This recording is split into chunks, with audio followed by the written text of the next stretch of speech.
Galnet News Digest, 9th of February, 3309. We read the news, so you don't have to. In this week's news, the Kumo crew finds itself rejected by an grateful population. The Xeno peace movement refuses to die, while those who are fighting in the Thargoid War may find things a little easier than before.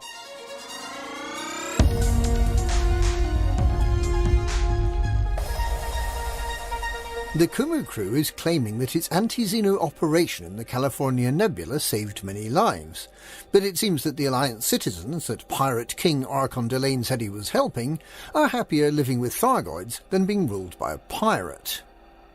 The initiative certainly resulted in many Thargoids being slaughtered in the California Nebula, a region where humans and Thargoids have previously been able to coexist with relatively little friction.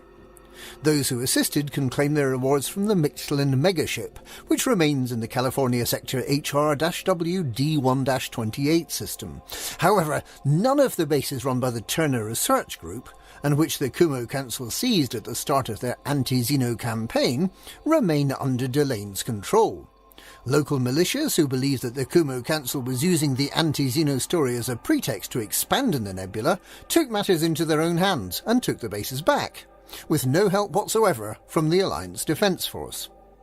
The Alliance, which admitted that it had received an urgent call for assistance from the Turner Research Group, has expressed its mild concern at recent events in the California Nebula and is thinking of setting up a committee to discuss how those 3 bases could have been taken so easily.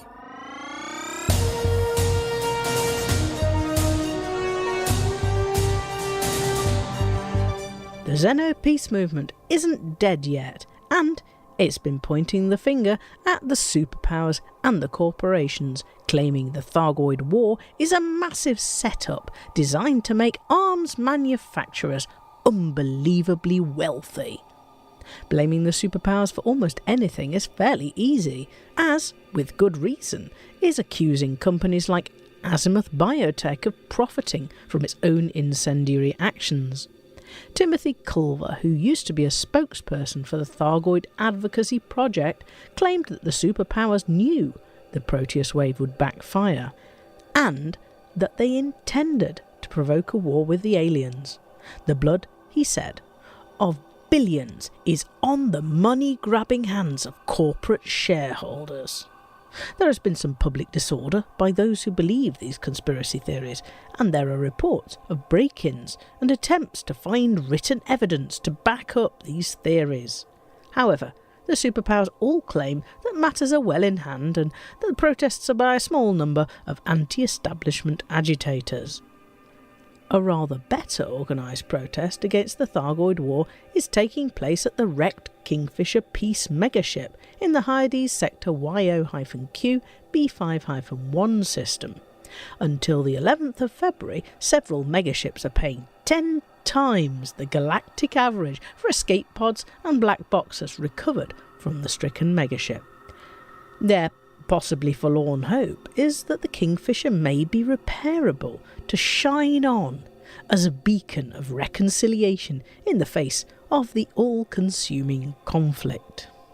If you'd like to help out, don't forget your hatchbreaker, repair and collect Olympic controllers, and be wary of any Thargoids who might misunderstand your motives. The fleet carriers YKE Drimo and YKE Asteria are in the area to buy what you can recover from the wreck.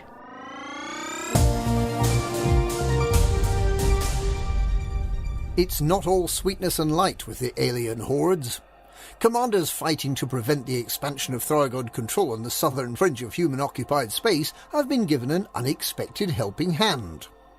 Where previously Thursdays were a huge reset button, with systems that were 99% saved from the Thargoid invasion suddenly turning out to be not saved at all, and everyone having to start again from scratch, now just 1/3 of the total effort required to repel the Thargoids is lost.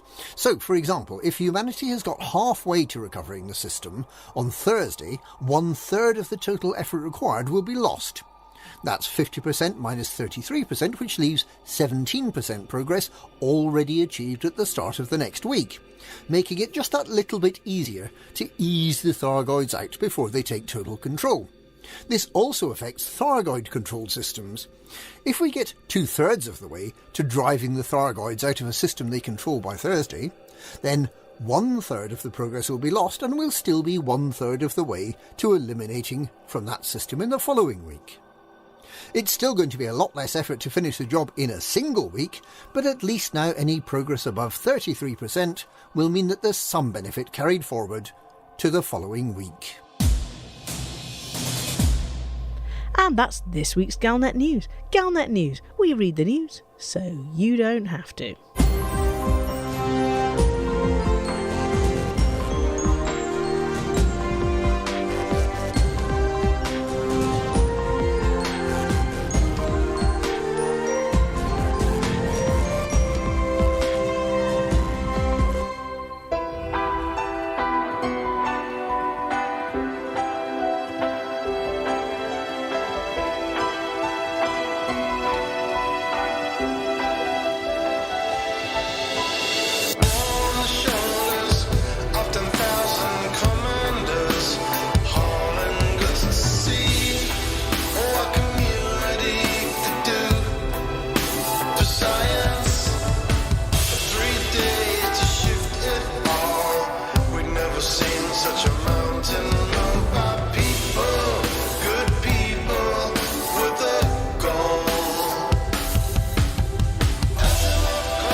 Lave Radio, transmitting to every corner of the galaxy.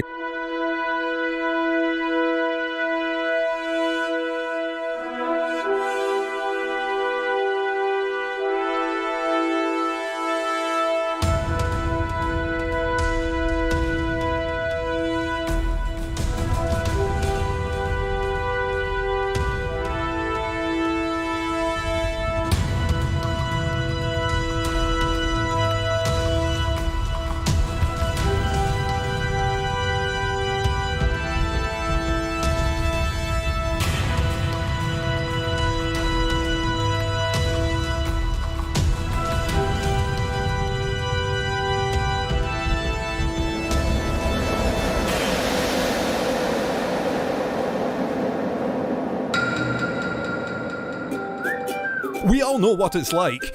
You're busy managing your settlement when suddenly the alarms go off. Oh no, not again. That's right. A commander with a Federation naval rank of Admiral, an Imperial King no less, has landed in a ship worth over 100 million credits and is killing all your staff, while they look around for a 10 credit adhesive to glue an upgraded scope to their 100,000 credit assault rifle. They fly away with their super glue and you're left with a problem. How are you going to get your agricultural plant back up and running? How am I going to get my plant up and running? How are you going to find staff at short notice? How am I going to find staff at short notice? How are you going to deal with all those bodies? There's bodies everywhere, and they've stained the carpet. Wonder no longer. Call Aries Crime Scene Cleanup Services. Hello, I'm Harry, Clary's Mine. After a sudden increase in robberies and murders by commanders since 3307, I've gained valuable expertise in cleaning up bodies, recruiting new staff and restocking stationary lockers. Now you can benefit from my experience by signing up to our Crime Scene Cleanup Service subscription plan. That's right. For only a small monthly fee, when your settlement alarms are activated, our rapid response cleanup crew will be dispatched, along with our patented Cadaver Scoop 150. The Cadaver Scoop 150 can be mounted to surface reconnaissance vehicles and skimmers to make tidying up your settlement a breeze. Wow, the bodies are gone. Our recruitment team has potential new employees on standby across the galaxy, ready to fill your vacant roles in security, logistics, administration, processing, and more. My plant's operational again. Thanks, Aries Crime Scenes Cleanup Services. Aries Crime Scene Cleanup Services. We'll have your settlement as good as new before the next ship arrives. Cadaver Scoop 150 disposal bags sold separately. I spend so much time in my Imperial Trader, I find it really hard to meet people. I mean, when do you get the time to go to bars when you're taking on courier jobs for the military? But with VenusDating.com, it was so simple. I just put in my personal details and they found me my perfect match. I really thought it would be difficult, but Venus Dating made it so simple, with so much in common. We both like movies, walking along the beach at sunset, browsing Imperial shipyards. And of course, since we started dating, we've discovered that we both really love shooting Thargoids. Let your voyage begin with VenusDating.com. For every first encounter. Listen here, ladies. While your man is out and about bringing home the bacon, you need to make sure you look your best. Which is why we present to you our Lady Shave. It's small enough to fit into your dainty lady hands and releases a perfumed scent as you cut away that ghastly body hair. Listen here, ladies. Say no to substandard shaving. At Saracen, we believe a woman deserves a shave as good as a man's. Introducing the Panther Clipper. For women. Gone are the days of your unruly body hair making you look like a bedraggled alpaca. The Panther Clipper is the biggest, baddest shaver credits can buy. And now, it's available in pink. A shave so smooth you'll need a tighter Dominator suit. The new Panther Clipper Lady Shave from Saracen. It's exactly what you've been asking for. In pink. New from Azimuth Biotech, it's Tickle Me Thargoid. Tickle Me Thargoid is fun for all the family. Teach your little anti-Xeno commander the difference between an Orthrus and a Cyclops, a Basilisk and a Medusa. Count the hearts. 1, 2, 3, 4. It's a Cyclops. All Tickle Me Thargoids spray realistic caustic clouds. Not near the curtains. I love you, Tickle Me Thargoid. Tickle Me Thargoid. Available now from branches of Lave Toy Depot and other retailers.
welcome to Lave Radio. Greetings and welcome to Lave Radio. Greetings, Commanders. Greetings, Commanders. The show that talks about the universe of Elite. And the development of the computer game Elite 4, known as Elite Dangerous. And the fantastic community that surrounds it. Broadcast from the Orange Sidewinder and hosted by a vending machines technician. A place of nonsense and innuendo for forum dads. A self-contained podcast 2 hours long. Transmitting to every corner of the galaxy. It's even louder than me. The hottest show this side of Dizzo. The name of the place. Lave Radio. Lave Radio. Lave Radio. Lave Radio. Lave Radio.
Greetings, Commanders, and welcome to episode 429 of Lave Radio, the show that likes to talk about the universe of Elite and the fantastic community that surrounds it.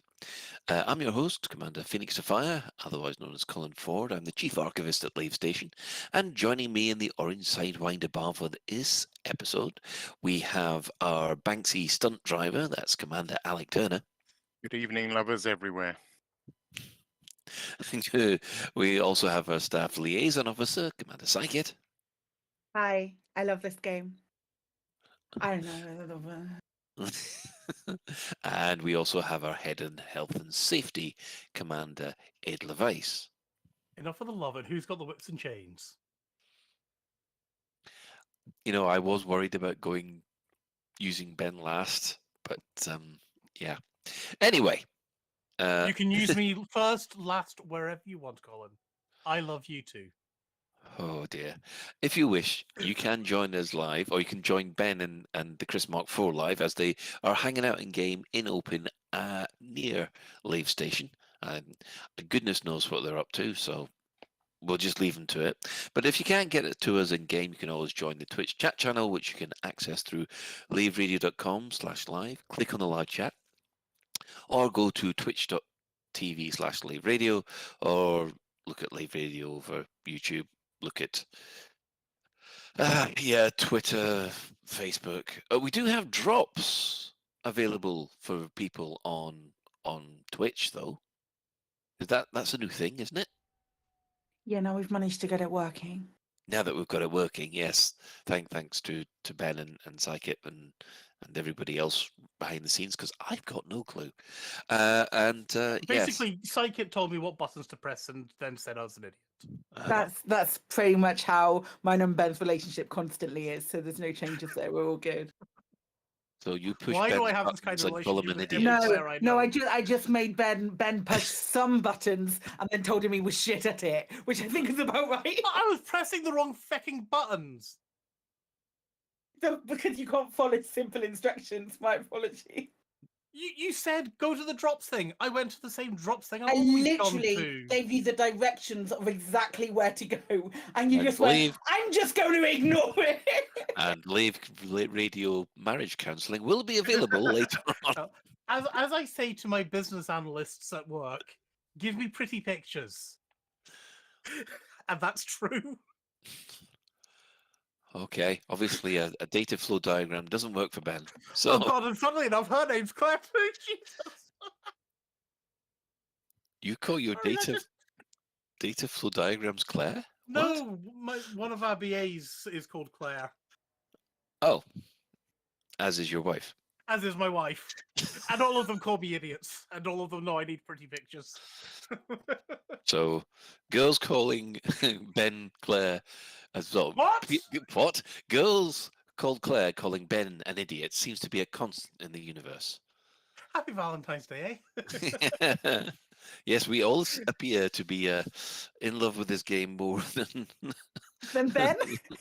than everybody else, I think.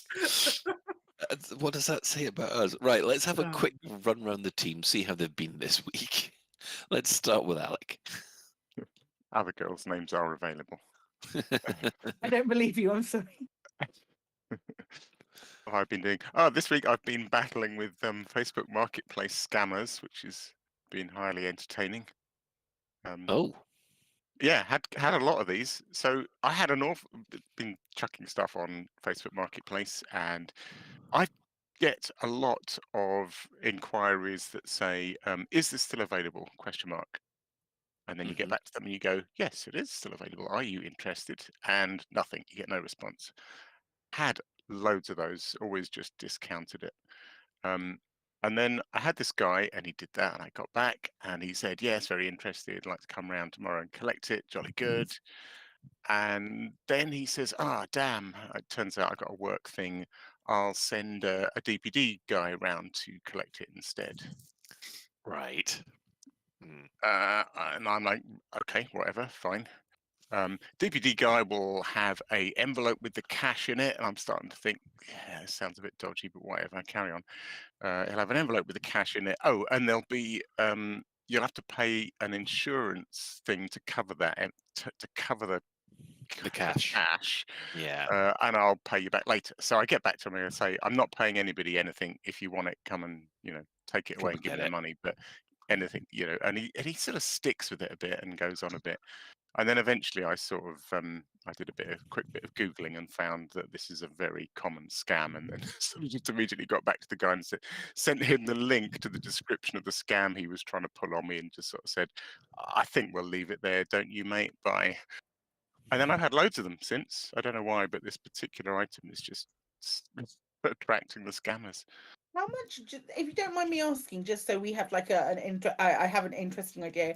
How much money is it they're trying to get you to pay them? I don't know, because I never took it that far. I don't quite know at what point I get to pay. Yeah, I don't. I'm guessing they ask for your bank details at some point. I'm guessing they weave this story and then they go, "Oh, I need your bank details to send you the compensation," something like that. I don't know. I mean, the item that I was selling was 70 quid, so the guy is clearly expected to get a hell of a lot more than 70 quid out of me. Interesting. Don't know how it works, but yeah, watch it out there. So it's a filthy place. And otherwise, in game, I have been regulating power like there's no tomorrow. I've been doing power restore missions.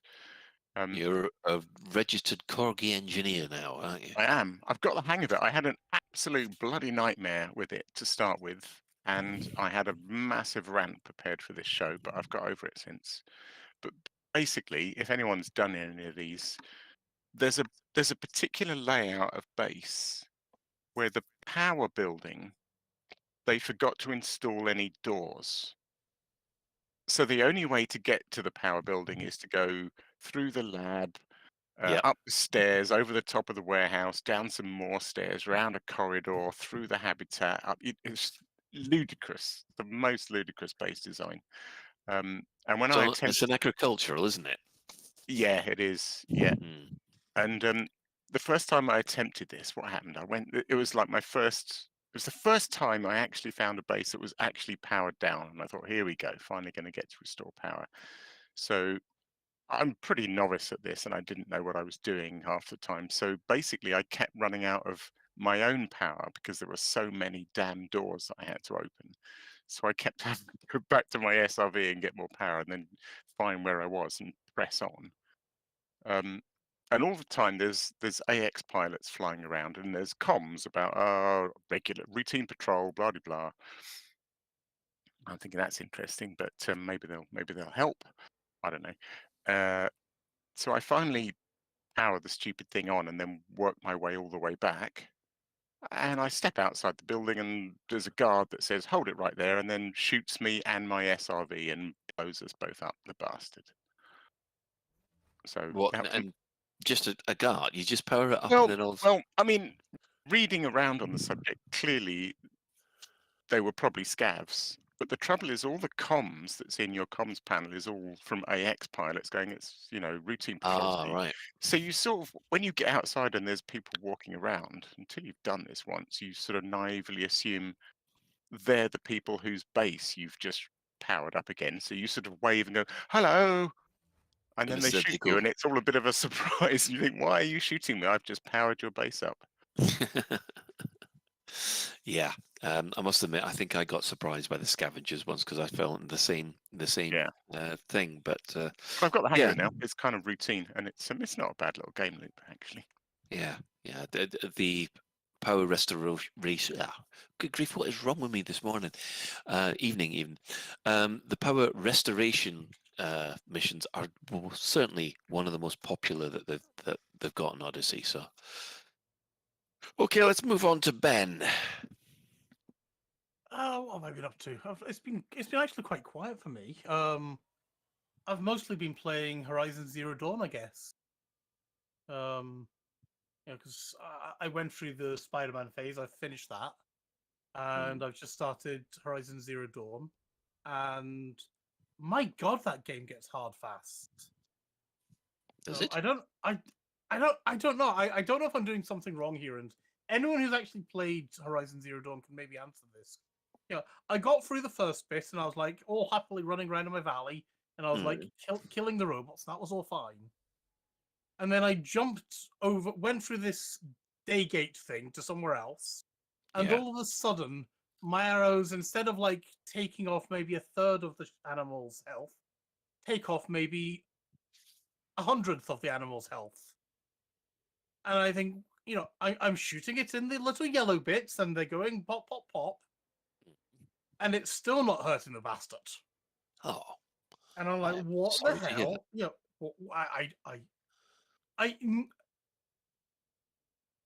Psychic can probably say, Ben, you're an idiot. You meant to have done this first. Ben, you're an idiot, but I don't know what you were supposed to have done. I don't know what I was supposed to have done either. I don't understand. I don't understand that game. I've never played it. Okay.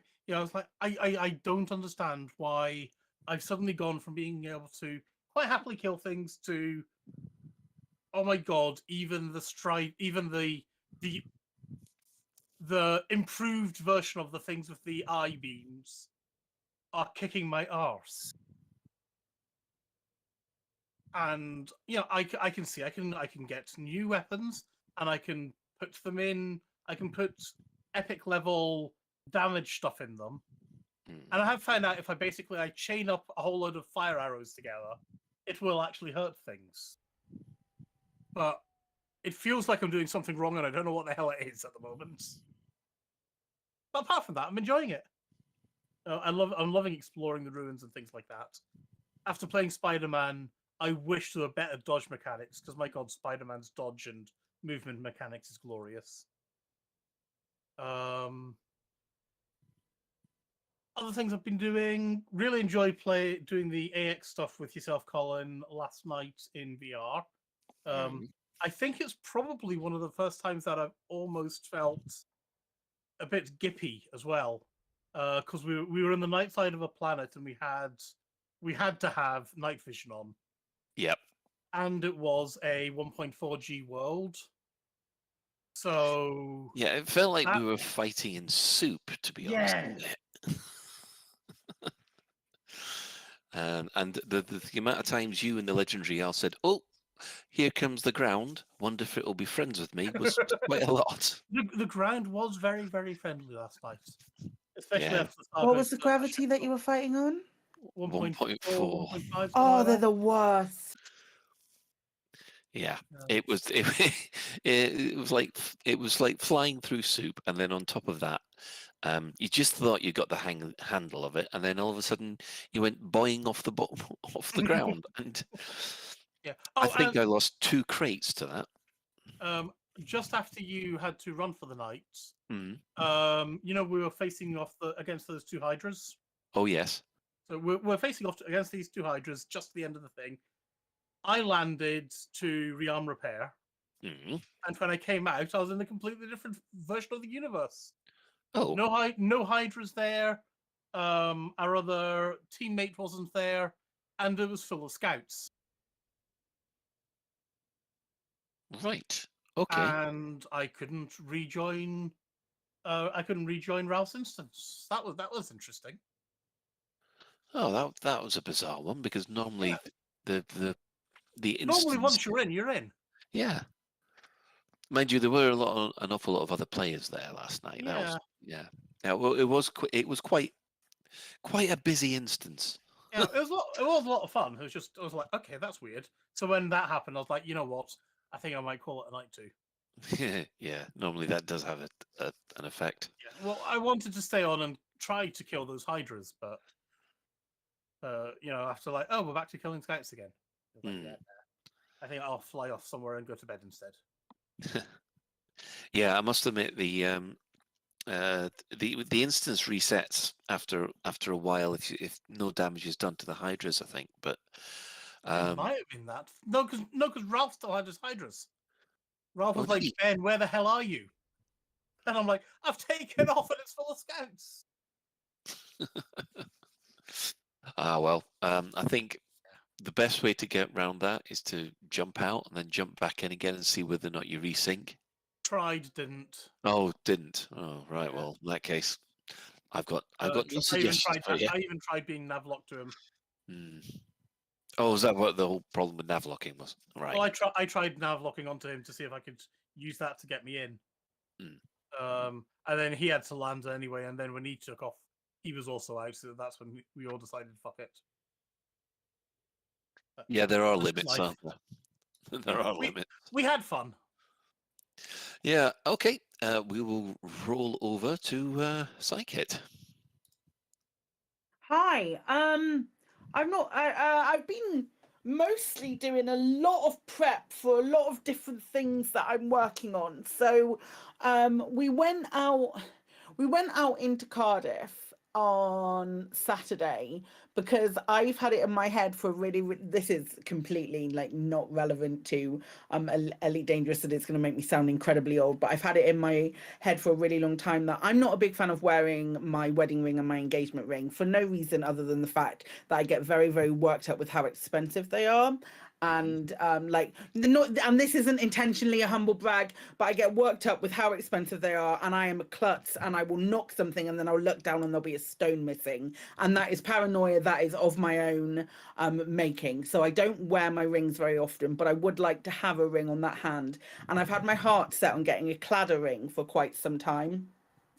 And I was like, well, we'll go into some of the shops in Cardiff and see if they have any. The first one we went into, bless the girl that I spoke to. Everyone was really lovely with the exception of one shop, but bless the girl that we spoke to. I said, have you got a cladder ring in stock? And she went, you're going to have to explain what that looks like. And I've never felt older in the history of age of all time. I was like, how do you not know what a cladder ring is? For those of people who don't know what a cladder ring is, it's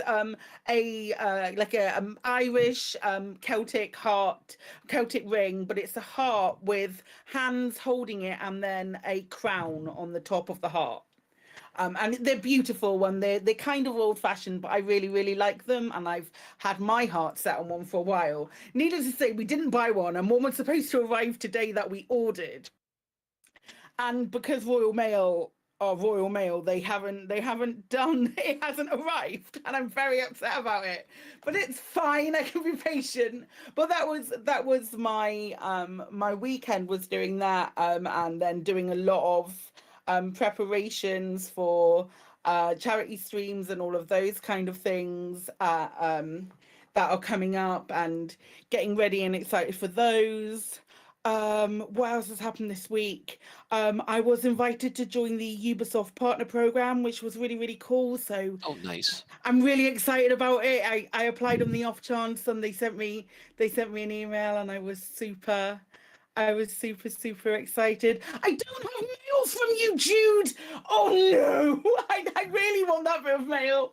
That's really cool. Aside from that, I've been playing Elite. I've been being stealthy in Hitman. which is still a lot of fun.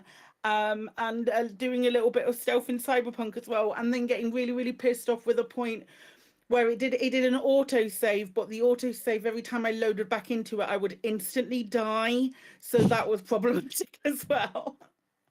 Lovely, lovely. Well, fingers crossed for the ring. No pun intended, but Hey, I'm sure it will turn up in the next couple of days because Royal Mail is what it is. Everything is tragically understaffed at the moment and delayed and all of those things. Can't think why, but we'll get it. We'll get it. It's fine, and it'll be beautiful, and I'll be really happy about it. Excellent. Right. Let's see just quickly what I've done. Obviously, over the weekend, I was testing out a couple of things with the T10, and anybody who watched the stream saw how well that went. I'm now 40 or 50 million in debt due to T10 losses. No dear. And then, of course, last night there was me, the legendary Ralph, and Ben. We were all trying to save this one particular port. And well, we did manage one conflict zone, but that was about it. I think we were doing okay. It's just things happened. Put it this way: we got a phenomenal amount of reward for winning that CZ, but then I worked it out. I was just breaking even. I'm not talking about making profit. I'm just saying we helped out. Oh yeah, we helped out. We probably got one chevron. Helped towards one chevron, but it oh god, yes, it was like fighting in treacle, flying in treacle rather. So yeah, that was fun, and yeah, just and I'm still stuck in Final Fantasy VII. It's just one of these things that just stuck. I've got to get back to it and get it done. It really is doing my head in, but yeah. That's been my wonderful week.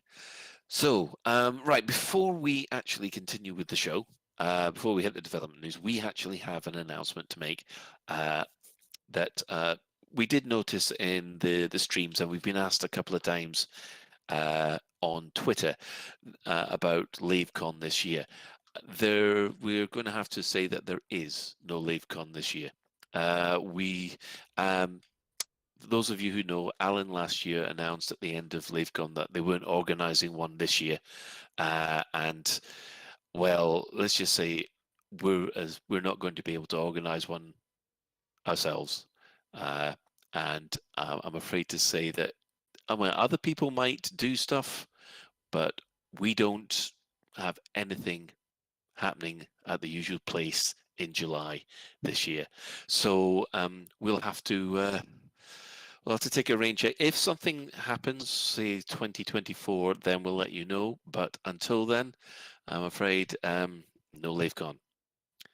So, after that bit of a downer, let's move on to the development news and what else has been happening this week. Well,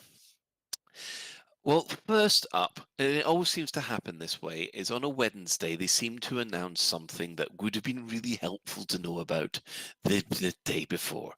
And in this case, they've gone and make changes to the progress in the Thargoid invasion.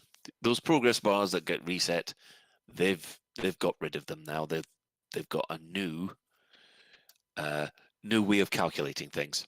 So instead of the progress bar being reset every week, which is normally to simulate Thargoid reinforcements, the progress bar will get knocked back by 33%. Now, the effects are slightly different depending on the state of the system. Alert systems are not affected because effectively that only happens over a week. We have the invasion state. Well, this is quite interesting because you normally have a time limit for that system depending on how many systems, how many stations and how many ports are there. So let's say, for example, a system that would take 3 weeks for the Thargoids to conquer, that means you'd get 3 chances to get 100%. What happens this time is that whatever progress you've made, they'll knock 33% off it if you haven't got it to 100%. So let's say you get it 50%. Next week will be knocked down to 15%, or no, 17% rather, and so forth. So if it was a 3-week system, first week you get knocked back to 67, then if you've got 50% again, you get knocked back to 34, and that means you need 66% to stop the invasion from happening on the last week. So obviously only doing 50% a week isn't going to actually save the system. So yeah, that's quite that's what the new system's been. They put it in last Thursday, and so far it does seem to be working. Alec. Yeah, I was just going to say that listening to back to that description, it sort of sounds complicated. I mean, it's not really. It's just they knock off a third of whatever the total. It's a bit odd because it's not a third of what you've achieved. No. Which I think a few people thought it's a third of whatever the total is. Yes. That system. They just take that off, which is great. So basically, no reset every week. It now goes back to what you did one week counts towards the next if you don't get 100. Which Well, is, you kind of get a partial success, don't you? Yeah, you get a boost up for the next week. Just that simple fact of the effort not being thrown away, and whatever you did will count as long as you did enough to. What I wanted to say, actually, it's sort of like labeled for later in the show, but I'll just shout it out now. I'd spotted this really neat flow diagram which kind of includes this and just really sort of neatly explains, if you're in this state, you either do this, in which case it's a yes, or you do this and it's a no, and it tells you how it goes around and what state it goes to next. And it's a very neat way of visualizing all this. So I dare say that'll be in the show notes. Okay. Yeah, we'll show that later. Yeah. Now, because that's for an invasion state. So effectively, invasions, you're up against a time limit. But the controlled systems, there's no time limit. As long as you keep over 33% every week, there'll still be some form of progress. Again, for saving that system. So again, it might take a while, a few weeks where you only make a couple of percentage points, even though you get to like 36% all the way through. That means it goes down to about 2 or 3%. So yeah, it no longer has the hard reset. So let's have a go around the crew for this. Alec, I mean, I think you've already said, but this is... Yeah, I have really. Sorry, I jumped the Yeah. gun. But it's a great change, isn't it? I mean, it's just what everybody wanted. Please don't throw all our progress away, and they fixed it. Good job. Ben? I almost want to be a contrary twat, but I can't because I actually agree with it. Can't. Yeah, I don't... Let's go. Are we going to have unanimous here? Psychic. Can you imagine if anyone was like, actually, no, this is a terrible No, this is idea. shit. What we really want it to do is reset every week so that any progress or any efforts that we've made will not come to fruition for the following week. It's a bit like, if I did that, I would be the same as those people going, actually, the energy, that you deserve to have the hard engineering grind that I had. It's... No, I'm fine with it. It's a great idea. Well done, Frontier, for implementing that. Yeah, I mean, and there was some complaints about the fact that why is it 33%? Why can't it just continue over? I actually like the idea that every week there's another wave of Thargoid reinforcements. I do like that idea. It's also like having that sort of like fallout as well. Like, okay, there's got to be. I don't want to use the word punishment, but there's got to be like some kind of punishment for not completing it. So you've Penalty. not completed it. Like, what's the thing about? There's a thing about a guy pushing a stone up a hill, and then when he goes to sleep, the stone slips back down. There's like, is that like a parable? Something like that. Yeah, Katie will get in my DMs and let me know in a minute. But there's some kind of thing with that. I kind of like that. I feel like that's a bad analogy though, because isn't that parable basically the endless grind? Yeah, well, that's Elite Oh, you mean Dangerous in a fucking engineering? nutshell, aren't we? Yeah. Are we By the talking about the same game? By the way, that was Sisyphus, not Yeah, not Ephesus. Syphilis. I was No. like, is it Epiphus? No, because isn't Ephesus the one you can actually turn and say, "Hey, mother"? I don't know. Genuinely. Ephesus. Yeah. I remember the story from Ulysses 2040, whatever it was. Ulysses 31. Oh Yeah, my god! that How can I know that? Why does that pop in my head? It's just just old person. Anyway, let's Ulysses move. 31 was awesome. Oh, it was awesome. Anyway, let's move on from there. So, thumbs up there, everybody. Nah, shit, mate. The Lave Radio thumbs up of approval. Put it back the way it was. Reset our progress. That was much better. Get off me lawn.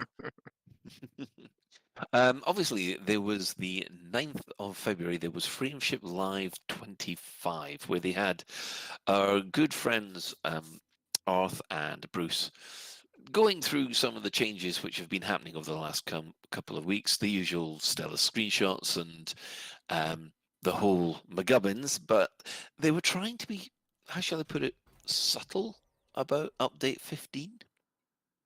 Did anybody think they were being subtle? And what are you referring to specifically? The fact there was just blue Smarties.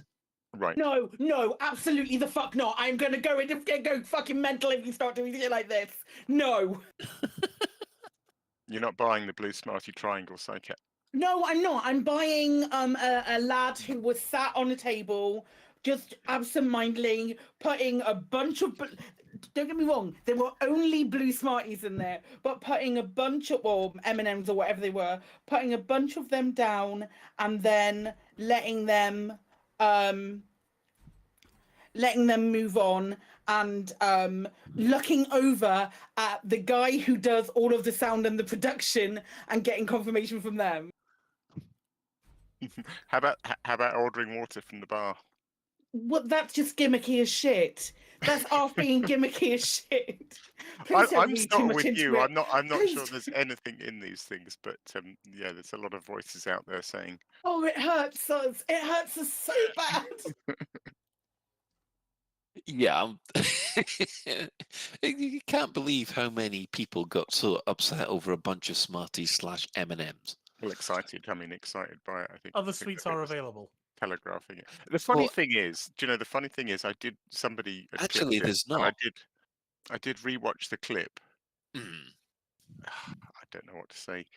It's a very careful rearranging of those three Smarties. I mean, it's very deliberate. If you watch it again, I don't know what to say. Do you know what I do when I'm not having a conversation with person? Let's say I'm at a bar and I'm having a Mm. conversation with people. I will put coasters in a row, and while I'm absent-mindedly doing that to occupy myself. Yeah, or I'm doing you'll it now. I've got a bit of paper on the desk in front of me, and I'm aligning it at perfect rectangles. Or with the you'll corner of my tear bits of Yeah.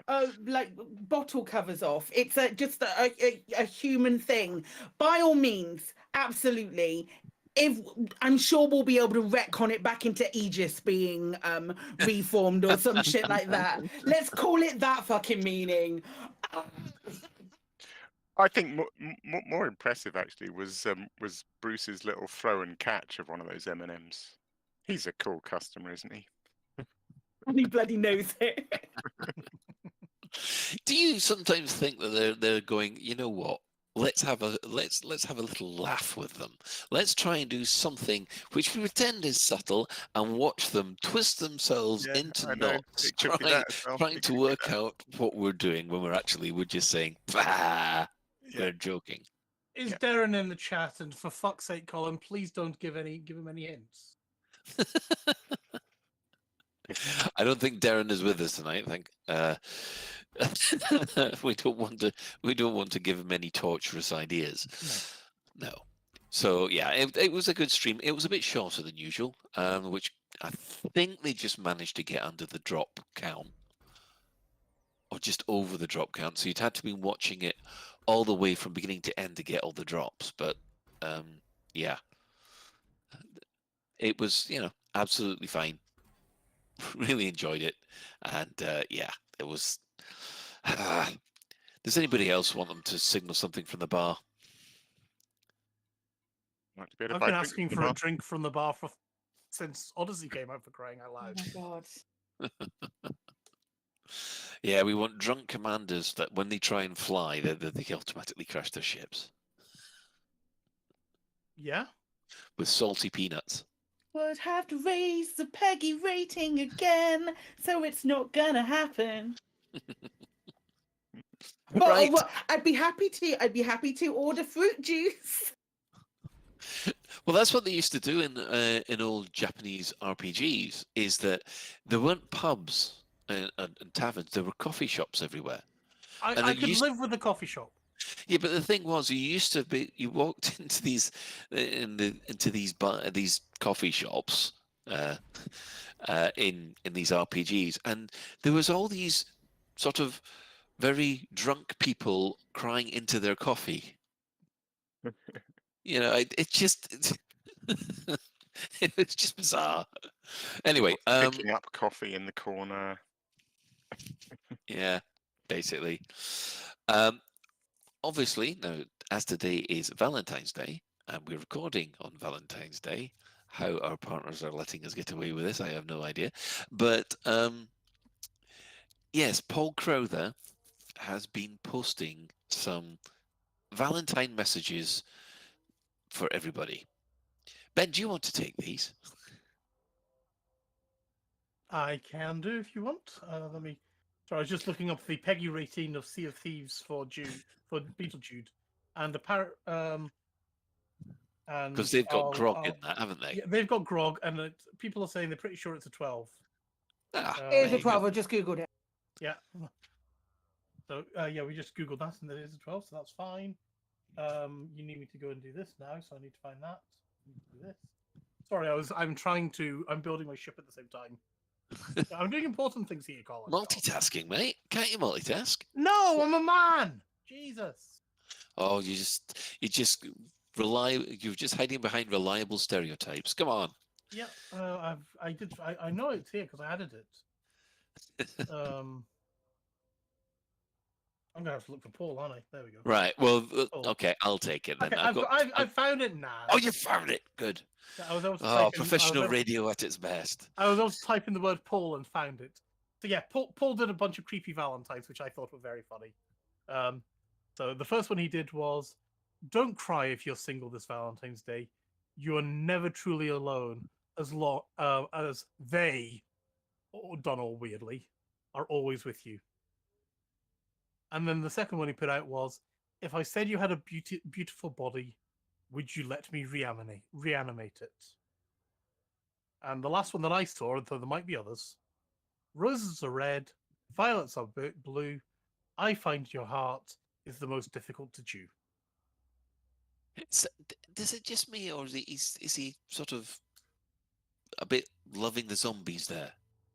Paul is the Lich King. Paul is, yeah. Paul is a Lich King. He has. I'm yet to find his phylactery, but when I do, Paul Crowther, when I do. Okay, fair enough then. I cannot stand liches. Not to be mistaken for leeches. The leeches I'm not too keen on either. No, neither of them. Medicinal or otherwise. And the development news continues. Well, Sally has been on the forums today, and she's been asking for more information about Hero Ferrari, who is apparently not inviting commanders to her lair/laboratory, as and when she should. Now, this is causing them a bit of an issue, and they're having trouble tracking it down. So if you could drop your experience over on the issue tracker, they would appreciate it, because the more data they get, the quicker they'll probably be able to solve it. We'll put a link to that particular issue in the show notes, so for all of you that need it, who want to share about Hero Ferrari not being as helpful as she should be, there you go. And finally, Elite Dangerous has now welcomed new partners to the Elite Dangerous Partner Program. Now, there's quite a few of them. We've got Erlum237, Celine Stardragon, who I've seen from time to time, Commander Hatch, Grinning Crow, the legendary Fiery Toad, who without him I wouldn't be using voice attack. So we've got Barnardo 7, Run Wild, I appreciate, the legendary bottom stroker Nick Lambert. Honestly, he was the first person to work out how to make the gestures rude. What can I say? We've got Hawks Gaming. Oh, here we go. Asgard. Do you think that's about right? Sounds very Asgard, Klingon. I would say Asgard. It sounds like he needs to have it more Klingon. You know. We've got Orbital Jeffo, Lex Labber, and Lieutenant Psyche. So, yes, welcome to the partners programs, everybody. You join Psykit as one of the many. I know there's a few. Radio. And Lave Radio, to clarify. You know what? I forgot. Yeah, what have you done with the skateboard, Colin? What? Didn't Ben have that and it's disappeared? Ben has all of it, yeah. The Yeah, Ben's skateboard is got it under on. my bed if you wanted, Colin. Oh yeah, can you just imagine me in a skateboard? You No. do So enough wait, it's damage to just a yourself on deck, it bike. doesn't have wheels, you'll be fine. No, See, no. I do have I have ideas for the skateboard. Now I have ideas for the skateboards. I know I can rollerblade, but I They're cannot. not cheap, unfortunately.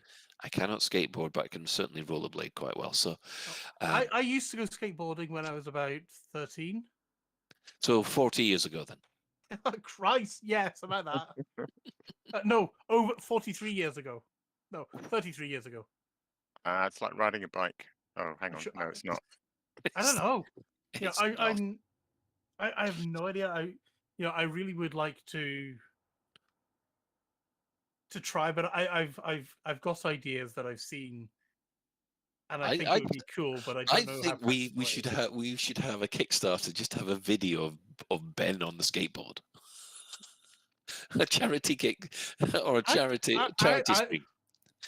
Actually, I bet Steve Bunn's got some wheels and things he could. Right. Sorry. Yes. Anybody would like to see Ben injure himself for special effect?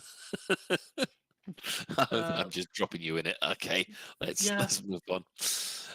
No, Can I just ask Chris what is going on his stream? Because I think we've encountered a ghost. A ghost? I think it's a dead person. I think it's a dead person that's coming through the ceiling. It's amazing. It might be a dead person, but they're moving a lot for a dead person. Yeah, you'd be surprised when they get caught in between the ceiling how efficiently they appear to move. They look very animated. Oh, they're very drunk because they're legless. No, he's not legless. His legs are on the other half of the room. Yeah, they're super dead. Yeah, Are very they dead or their eyes open? I don't know. It's Paul in this game. Surely that contravenes the Peggy rating right there. That's just dark. That is. Yeah, I mean, what's darker, that or somebody having a quiet pint? Right. No, she's definitely dead. She's definitely dead. She looks awfully lively for a corpse. You shouldn't really say that with Paul about, considering his Valentine's messages. Yes. So yeah, for all those new partners, you will be able to start picking up the Blizzard Star set, which is the latest load of Twitch drops, which are out at the moment. So there's the Asp Explorer, the Anaconda, the Python, and the Cobra Mark III. Can I just say this? I'm not really a fan because it just reminds me of Yellow Snow. That's along the lines of what Chris Mark IV and I were talking about earlier. So we decided instead of going down the Yellow Snow line or things like that, we thought we'd describe it as a mustard shade. It's gold. Call it gold, it'll be fine. Oh, I'm sorry. That's gold. I'm sorry. If I see snow like that color, I'm staying well away from it. Yeah. Sorry.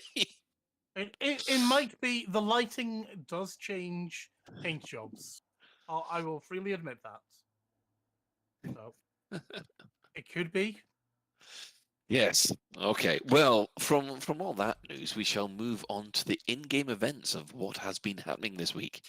Well, on Thursday, the 9th of February, the Kumo crew have been rebuffed after their anti-Xeno campaign.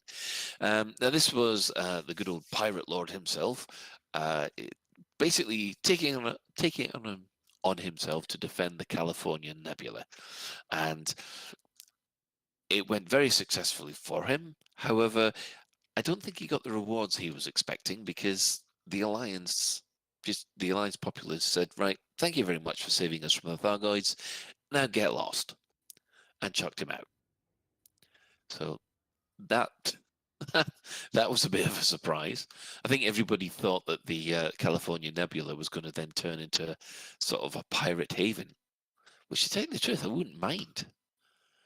Wouldn't mind a little pirate haven / badland somewhere in Elite Dangerous. Then on Friday, the 10th of February, the Federation started to pledge resources to Aegis if it formed, with that proviso. And then, lo and behold, on Monday the 13th, yesterday, Aegis did return, and being announced that the Alliance, the Federation, and the Empire will support the agency, and they will support it in a different way. Professor Tesro has now said that they will take on the shortcomings that caused Aegis to be disbanded in the first place. Well, although we think Salvation had a lot more to do with that than anything else. And we'll be looking at a new form of the agency. And then they started mentioning stuff about, we're going to start researching how ships can survive in the maelstroms. Yeah. Dun, dun, dun. Dun, dun, dun. So, Psychic, you were the one that's thought, no, I don't want Aegis back. I don't want them back at all. Well, they're back now. So how do you feel? I still don't want Aegis. It's pronounced Aegis, by the way, just to clarify. I still don't want them back. I think it's a really, really bad use of language, and I fear that they will struggle to get out of the to survive the bits of the Bauman report that weren't fully related to the things that Azimuth and Salvation does. I do like the fact that good old Torby has been very quiet during this period. That I have really appreciated. I think it would have been better for like Testro and Tanner and possibly Daddy Ram and Papa Palin, the same names, to go and form something new and something sort of born from the ashes of everything else that's been shit. That said, I quite like the idea of getting those caustic sinks that Petra Ominova isn't very too subtly hinting towards. So that would be nice. Yeah. So these sinks, they're basically modules, or is it a different We don't know. armor? We don't know. So when update 14 dropped, we didn't have a new module for it, but you could synth caustic sinks with some of the bits that are inside the maelstroms. You could, if you picked those up, you could use those as things that would be able to sync you could like synthesize caustic sinks, but there wasn't a module for it. I imagine we're gonna have like in place of a heat sink, we'll be able to have caustic sinks as well. But and though there's likely going to be a CG for it either Thursday or next Thursday. Well, yeah, look forward to that, because I must admit, as far as the maelstroms are concerned, we've after our initial flurry of interest, we all hit a dead end. So obviously, yeah, we're needing to progress on that bit, on that front. Now, if those of you who are wondering what the Omega Grid networking is, wasn't that, Alec? Wasn't that the network that was created by the NMLA? Yeah, I don't really know much about it, but I did see somebody linked this much older Galnet article that suggested that it was like a comms network created by the NMLA, and it sounded like it had been hacked fairly easily, and data that fed into a separate Galnet story had been sort of pinched from the out of the this comms network. So it doesn't sound very good. It doesn't have very good backstory. Yeah, because this It is the leaks network. like a 100-year-old London sewer. Unless they've tightened it up a bit, yeah. Yeah, and this is the comms network that the Aegis is wanting to use. Yeah, apparently. Right, fair Be enough. Then. fine, won't it? Not inspiring confidence, is it? Yeah. So the Omega Grid, sorry, was it was like some of the easier ciphers that we had more recently. So I think the key for the that we need to take away from the fact that the Omega Grid is going to be prevalent is they're looking at using that technology and maybe heightening it, but it's just an idea of what we can as players look forward to in the future. That's my takeaway from it. I don't know necessarily if that's correct, but I figure that's probably why it was hinted towards. Excellent. Right. By the way, Miggles has corrected me. The Omega Grid was set up by the Imperial Internal Security Service and hijacked by the NMLA. Right. Yeah. It was still shit, though. Yeah, I think so. Well, let's hope Aegis Definitely Aegis are able to look in. I've been calling them Aegis for ages, so you know. I mean, I understand the pun and I enjoyed the joke, but it's still Aegis. I can hear the teeth grinding from here. The Thargoid War update. This week we have 87 systems in alert. 50 systems there. Good grief, I've got to put my teeth back in. 50 systems are under invasion. We have taken back 1. And we have 18 systems in recovery. However, Thargoid control systems have jumped by 75 to 724 this week. So humanity is still on schedule for being wiped out in less than 4 years. Go Thargoids. Yeah, they should be in Pixel Bandits Football League because they're doing rather well. they are. Thargoids. Right. Well, we've got a few things to follow up on after last week. Unfortunately, I haven't had a chance to check on the chain missions in Odyssey at the moment, mostly due to time pressures. Now, Ben, you were checking through for problems you had with the gamepad last week? Yeah, control yeah. scheme? Just basically, I was like, you know what would be really, really nice? If I could actually drive my SRV like I drive a car in GTA.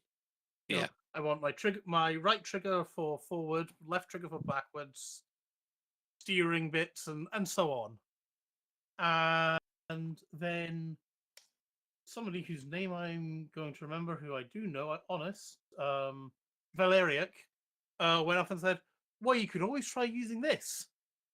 And you know what? He's right, goddammit, it works perfectly. It's beautiful. The only trick, in inverted commas, is what we should all be doing anyway, and make sure that drive assist is turned off. As long as drive assist is turned off, I can accelerate and I'll go back to 0. I can reverse, I'll go back to 0. It is a thing of beauty. Why the hell it's not done by default, I don't know. Can I ask, Ben? So Yes. you've got a trigger. So your right trigger's bound to an accelerate. Yes. So I'm on the gamepad. Yeah. So what happens when you let go? It trends to 0. Okay, cool. That's neat. Good. And then I've also got I've made a jump, and other buttons for doing other things basically. I've got my rotate and roll on. It's worked surprisingly well. And then the other thing that I also did, because for what I normally do, I found myself basically bumping into Psychic's little problem with controls. I was like, oh yes, I've deactivated. My gamepad's no longer turned on. Why don't you have keyboard and mouse instead? To which I said, piss of that. And I did a similar binding to my T16000 so that I can use the paddles on the back and basically use them for accelerate and reverse instead. And that works very nicely as well. So yes, this made me happy. Excellent. Right. Well, obviously, last week the Class 5 experimental weapon stabilizer was released. Now, let's have a quick check out with the rest of the crew on this one. First of all, guys, did you use it? And did you find it useful? Well, Can I go first and have? Yeah, you go first, Ben. Yeah, you're an idiot. What are we talking about? Well, I went off and I was like, I got all excited and I put it onto my Anaconda last night. Yes. Only to find out that the way my the way my Anaconda's laid out, if I wanted all 5, I'd have to basically get rid of my very, very large hardpoint and replace it with something small and shit. Or get rid of 2 size 2 things and replace them with things that are small and shit. Right. At which point I thought, you know what, I'm actually better just with 4 anti-Xeno things instead of 5. Fair enough. So you didn't, or 5 instead of 6, whatever it is, I can't remember. So you, it hasn't really helped you at all then. It didn't help me on that, and this is why I'm currently been building a chieftain. Because I thought, you know what, I'm going to go and do I'm going to put it onto a chieftain, and I'll see what I get.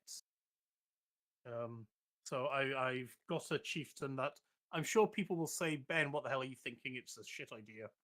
But currently, it's got 3 Gauss cannons and 3 enhanced AX multi cannons for sneezing and generally spewing Daka all over the place. And I've no idea what it'll be like, but I know the Gauss cannons are good for sort of sniping at hearts. Because I believe that's what you were doing last night, isn't it, Colin? Oh, I don't have any Guardian weapons whatsoever on mine. So what were you doing your sniping with then? I was being a dead shot with AX missiles, believe it or not. Oh, okay. Yeah. Enhanced AX missiles. Enhanced AX missiles. I must admit there was a couple of shots in there which I heard both you and Ralph go, bloody hell, how'd you manage to do that? And that was from it went from pretty much done to and it's gone.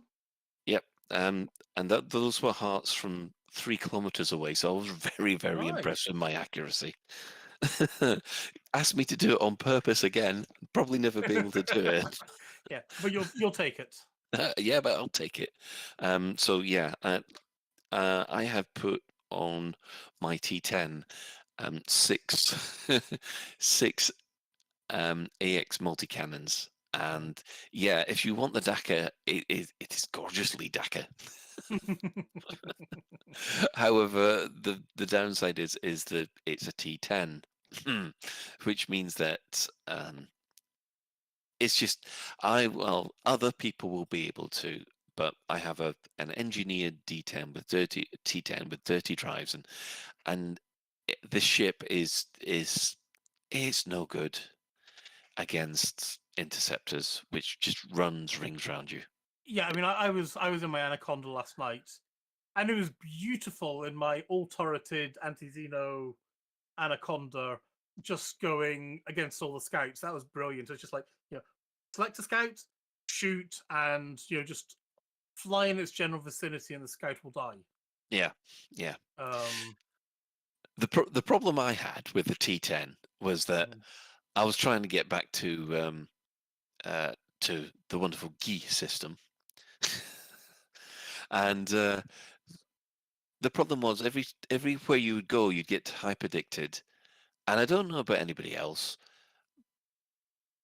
but I wasn't able to escape a hyperdiction in a T10.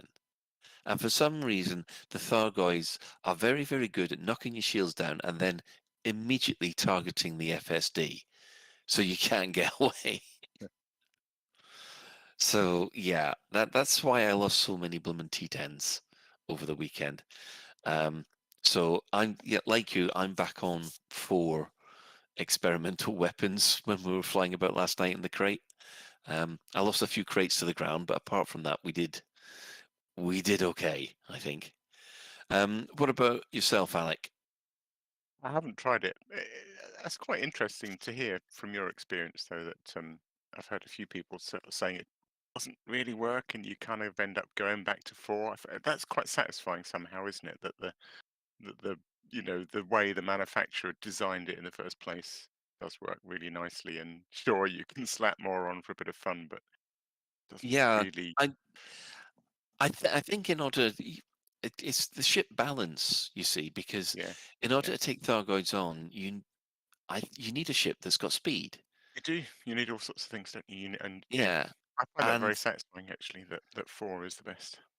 But the problem is that those ships don't have enough gun ports to take advantage of these experimental stabilizers. It's like it's like taking a beautiful Ferrari and slapping a massive spoiler on the back and doing your own sort of air intakes and stupid exhaust pipes. It's not going to make it better.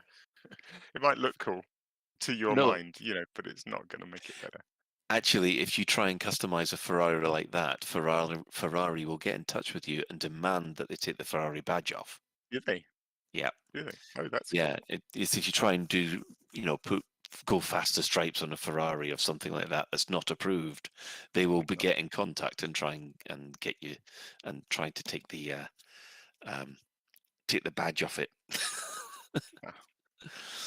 Yes, Ferrari they want Ferraris to be Ferraris. They don't want you mucking about with it. Right. But sorry, no, haven't tried it yet. Yeah. What about you, Psychic? Any luck? I feel like we're at like I'm at this constant broken record because I'm fully intending to still. But now the Galnet article that came out yesterday giving me the opportunity to just hang fire a little bit until we get an idea of what these caustic sinks are going to be has made me go, I don't need to do it yet. I can just continue fighting. But we had a discussion about it today. We had a nice long chat, and I got sent a whole tank Corvette modified shard cannon build, which, let's be honest, looks really fun. And I'm super excited about it. But I considered remodifying one of my current Corvettes, and then I got really excited about the idea of doing a brand new 6th Corvette within this particular build. So that last one that I've barely used for Anti-Xeno, I've maybe taken it out twice in its whole lifetime, is just going to sit there as a monument and think about what it did wrong. And then I'm gonna but I think it's got a Class 7 prismatic on it. It's ridiculous. It's the wrong ship. It's from an age gone by.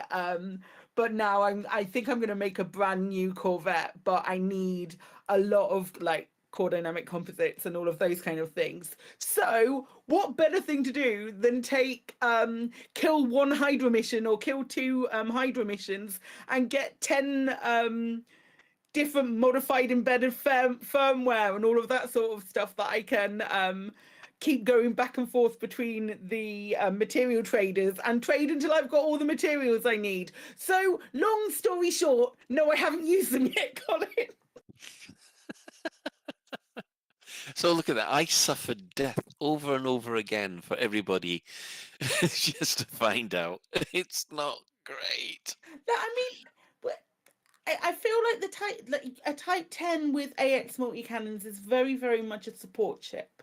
So you need friends around. I'm not saying that's come out really wrong.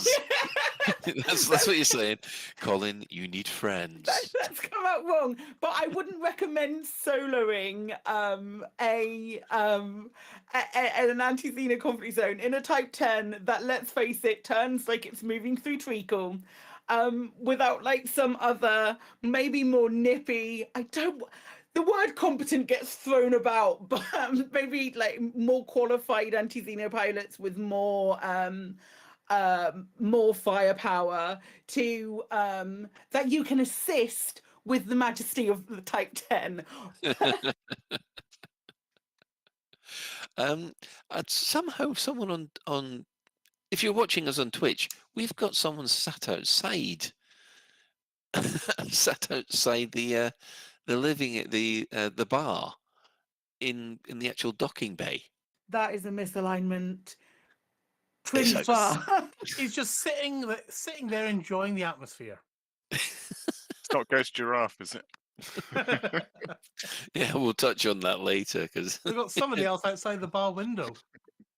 Have you? Yeah. Yeah, Chris Mark There he 4 is. says that's the smoking area. Yes. Actually, it could be because the docking bay is pressurized, so you could have a smoking area around there. In theory, you should be able to walk around out there. To be fair, yes, you could. Yeah. In theory. In theory. Yes. Anyway, we're kind of following up our control discussion from last week because on Friday, Atreus broke one of the hats on his VKB Gladiator while fighting Thargoids and submitted a ticket. And by Monday afternoon, VKB had got back to him to let him know that they're sending him a new Switch completely free of charge, including postage. So it's good to see that VKB are so quick on the mark with their product support. Yeah, I was impressed with that. Yeah, goodness knows me trying to get something for my X52 out of SciTech. Jeez. Yeah, Well, it's the same with me. something from Trustmaster. Trustmaster. Yeah. Jinx. No, what was that? Taskmaster, was it? Thrustmaster. Oh, Thrustmaster. Trustmaster. I thought it was a new challenge in Taskmaster then to get something out of SciTech. It's certainly a comedy, I'll show you that. SciTech have gone there, haven't they? No. Well, Who was it before Logitech again? SciTech. Okay, so it was SciTech before Logitech, right? Yeah. Right. Moving on. There seems to be a competition happening in the world of Elite Dangerous to see who can get their ship hot enough before it goes boom. And yes, the winner at the moment is the person that got it to 3,333,333% heat. I'm sorry, is that surely that's hotter than a star? Yeah, it's just getting silly now, isn't it? Yeah, it's a feature. Yes, it's definitely a feature, that's for sure. You won't have any. Honestly, if you could get your ship that hot, it would burn the caustic off your ship, plus also all the ships all around you. Yeah. Oh, caustic damage on Monday night was just a nightmare. Just when you think you've got one done, you get hit by 3 caustic missiles at once, and then you just watch your hull just go from 100 to 1% in less than 10 seconds. It's I launched a limpet. It didn't manage to link in time before my hull ran out. Ooh. Sorry, a bit of a rant, Alec. Maybe this is for later. I don't know. It just suddenly occurred to me. I wonder if these corrosion sink jobbies for the Maelstrom can be used in combat to just shrug off caustic damage. Anyway, sorry, maybe for later. Yeah, that might be interesting. And finally, JN Trax has reported that after getting a cheap $20 webcam and installing OpenTrack and Track AI, Elite instantly recognized the head tracking and worked right away. He says it's the least config he's ever had to do, and there's an approximately 6% CPU overhead. This is really good. I don't know whether or not they've improved OpenTrack since the last time I used it, but yeah, that seems to be a fantastic alternative to the ED tracker that doesn't exist anymore, as a cheap way to get head tracking in. Yeah, no, he's well impressed. Yeah. It just worked. Just plugged in and worked. Excellent. Has anybody else used Track AI for that?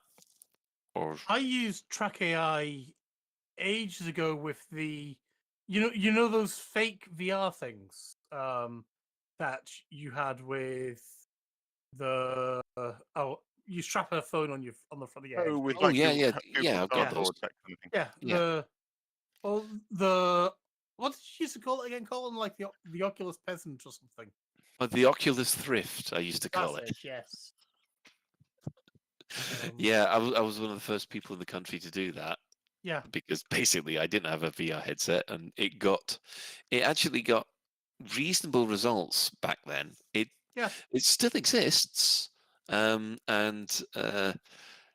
you can actually get a rudimentary VR experience just using an Android phone and the headset that costs £10 and some head tracking software.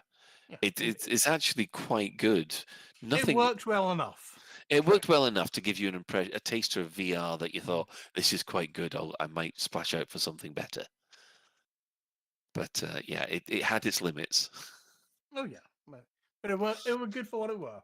Yes, and it was definitely worth the money. Right. Well, moving on from there, I think it's that time of the week again. Store alert! In the bi-weekly newsletter, here come paint jobs for your art. In the bi-weekly newsletter, here come paint jobs for your art.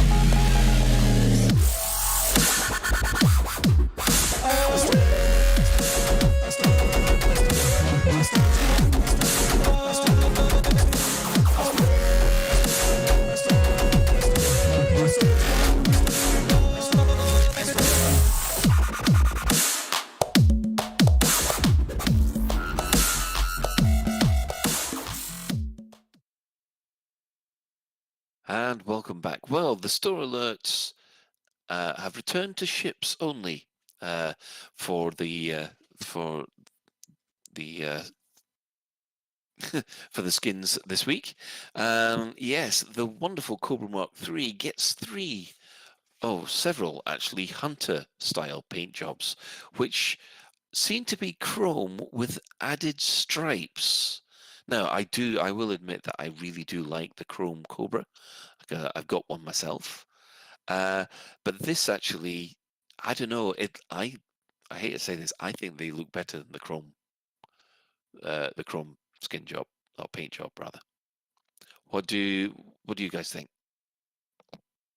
I have to admit, I'm a little bit upset because the static image for the tweet had everything looking a lot darker. Because it was basically the static image was the fade in effects. Yeah. And I was like, oh my god, it's like these really, really dark grey base Cobras. Right. With a slightly lighter grey stripy bits. And I was like, that looks amazing. Mm. And yeah. And then I saw what they actually were. I was like, okay, still looks good, but a little bit more colourful than I pictured. Yeah, and they come in sort of yellow, green, red, kind of greyish, and basically white stripes as well. Yeah. I think I prefer this to the standard chrome one because I don't know, it breaks the chrome up. I think also the way those the parallel lines kind of fan out, it just accentuates the shape of the Cobra, which is already nice and obviously such a classic that we all love, and I think it just accentuates it a little bit like the Wireframe did. It's great. I really like it. It's a good racing ship. It's got a good racing ship look to it. Yeah. Yeah, I must admit, for the last 3 weeks, what with the Asp Explorer, the Alliance Chieftain Hunter, and these new Cobras, they really are coming out with some really nice paint jobs for a while. This one, you normally pick these up for about 2,420 arcs. Works out about £2 to £3. So, yeah, depending on how many arcs, what you bought your arcs for. So yeah, I think thumbs up on the skins as well. I really like the green one. There is a green one. I haven't. There it is. I thought it dreamt the green one for a moment there. I think the green one's really cute. Yeah, I don't know what my favorite is. I'm trying to work out with the yellow or orange one, or the red, white, and blue one.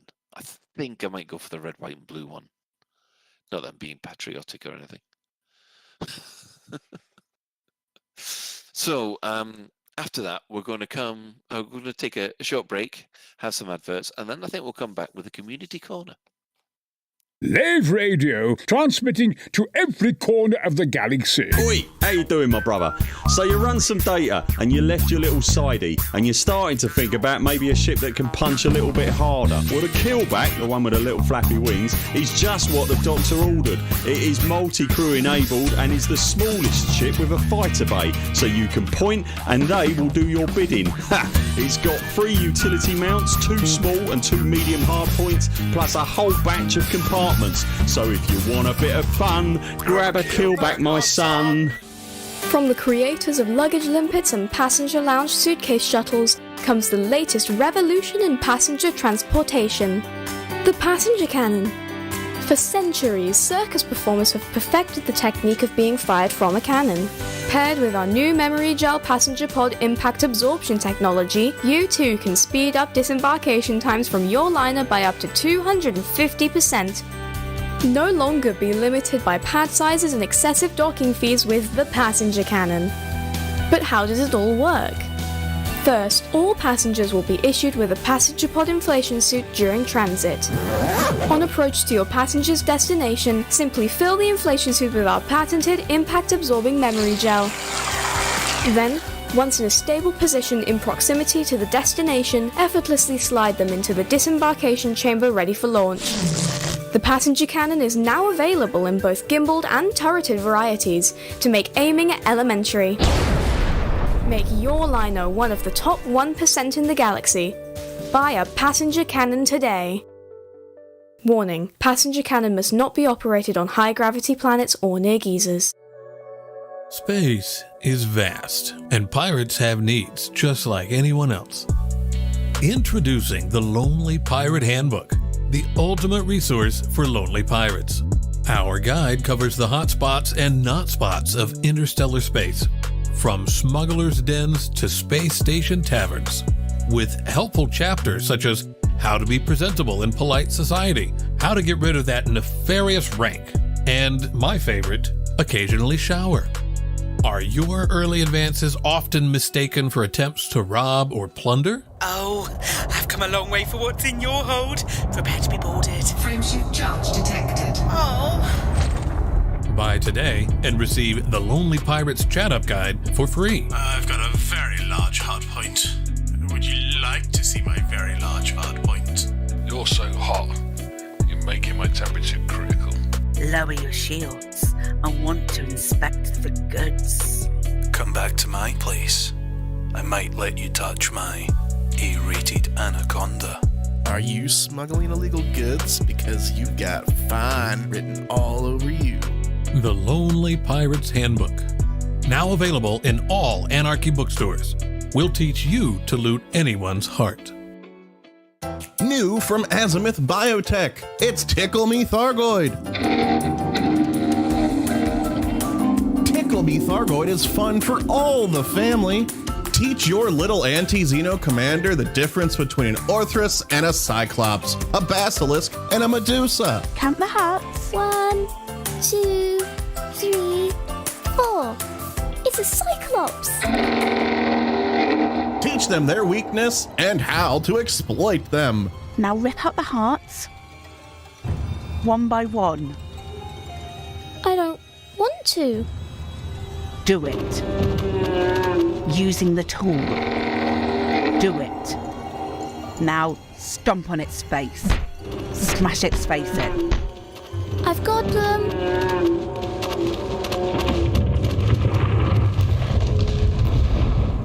Tickle Me Thargoid, available now from branches of Lave Toy Depot and other retailers.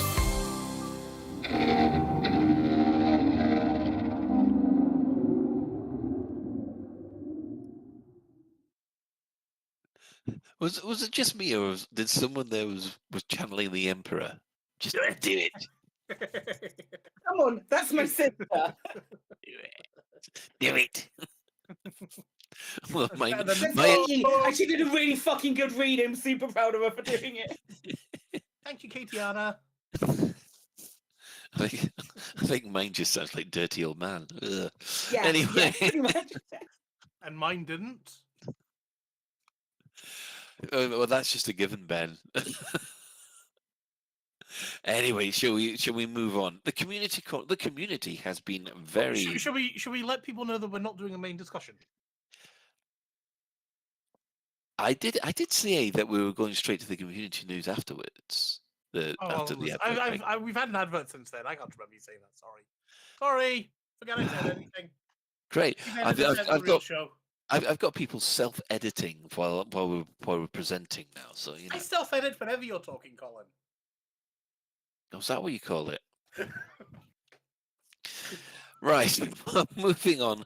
Just quickly moving on before any personal issues hit the airwaves. We've got a music video called Wannabe. So good. It's awesome, isn't it? It's so good. Yeah. I haven't seen it. Okay, we really can't good. we wouldn't be able to play it on stream because it is definitely copyrighted music, but it's it's a piece of music that went around TikTok like a year ago. Right.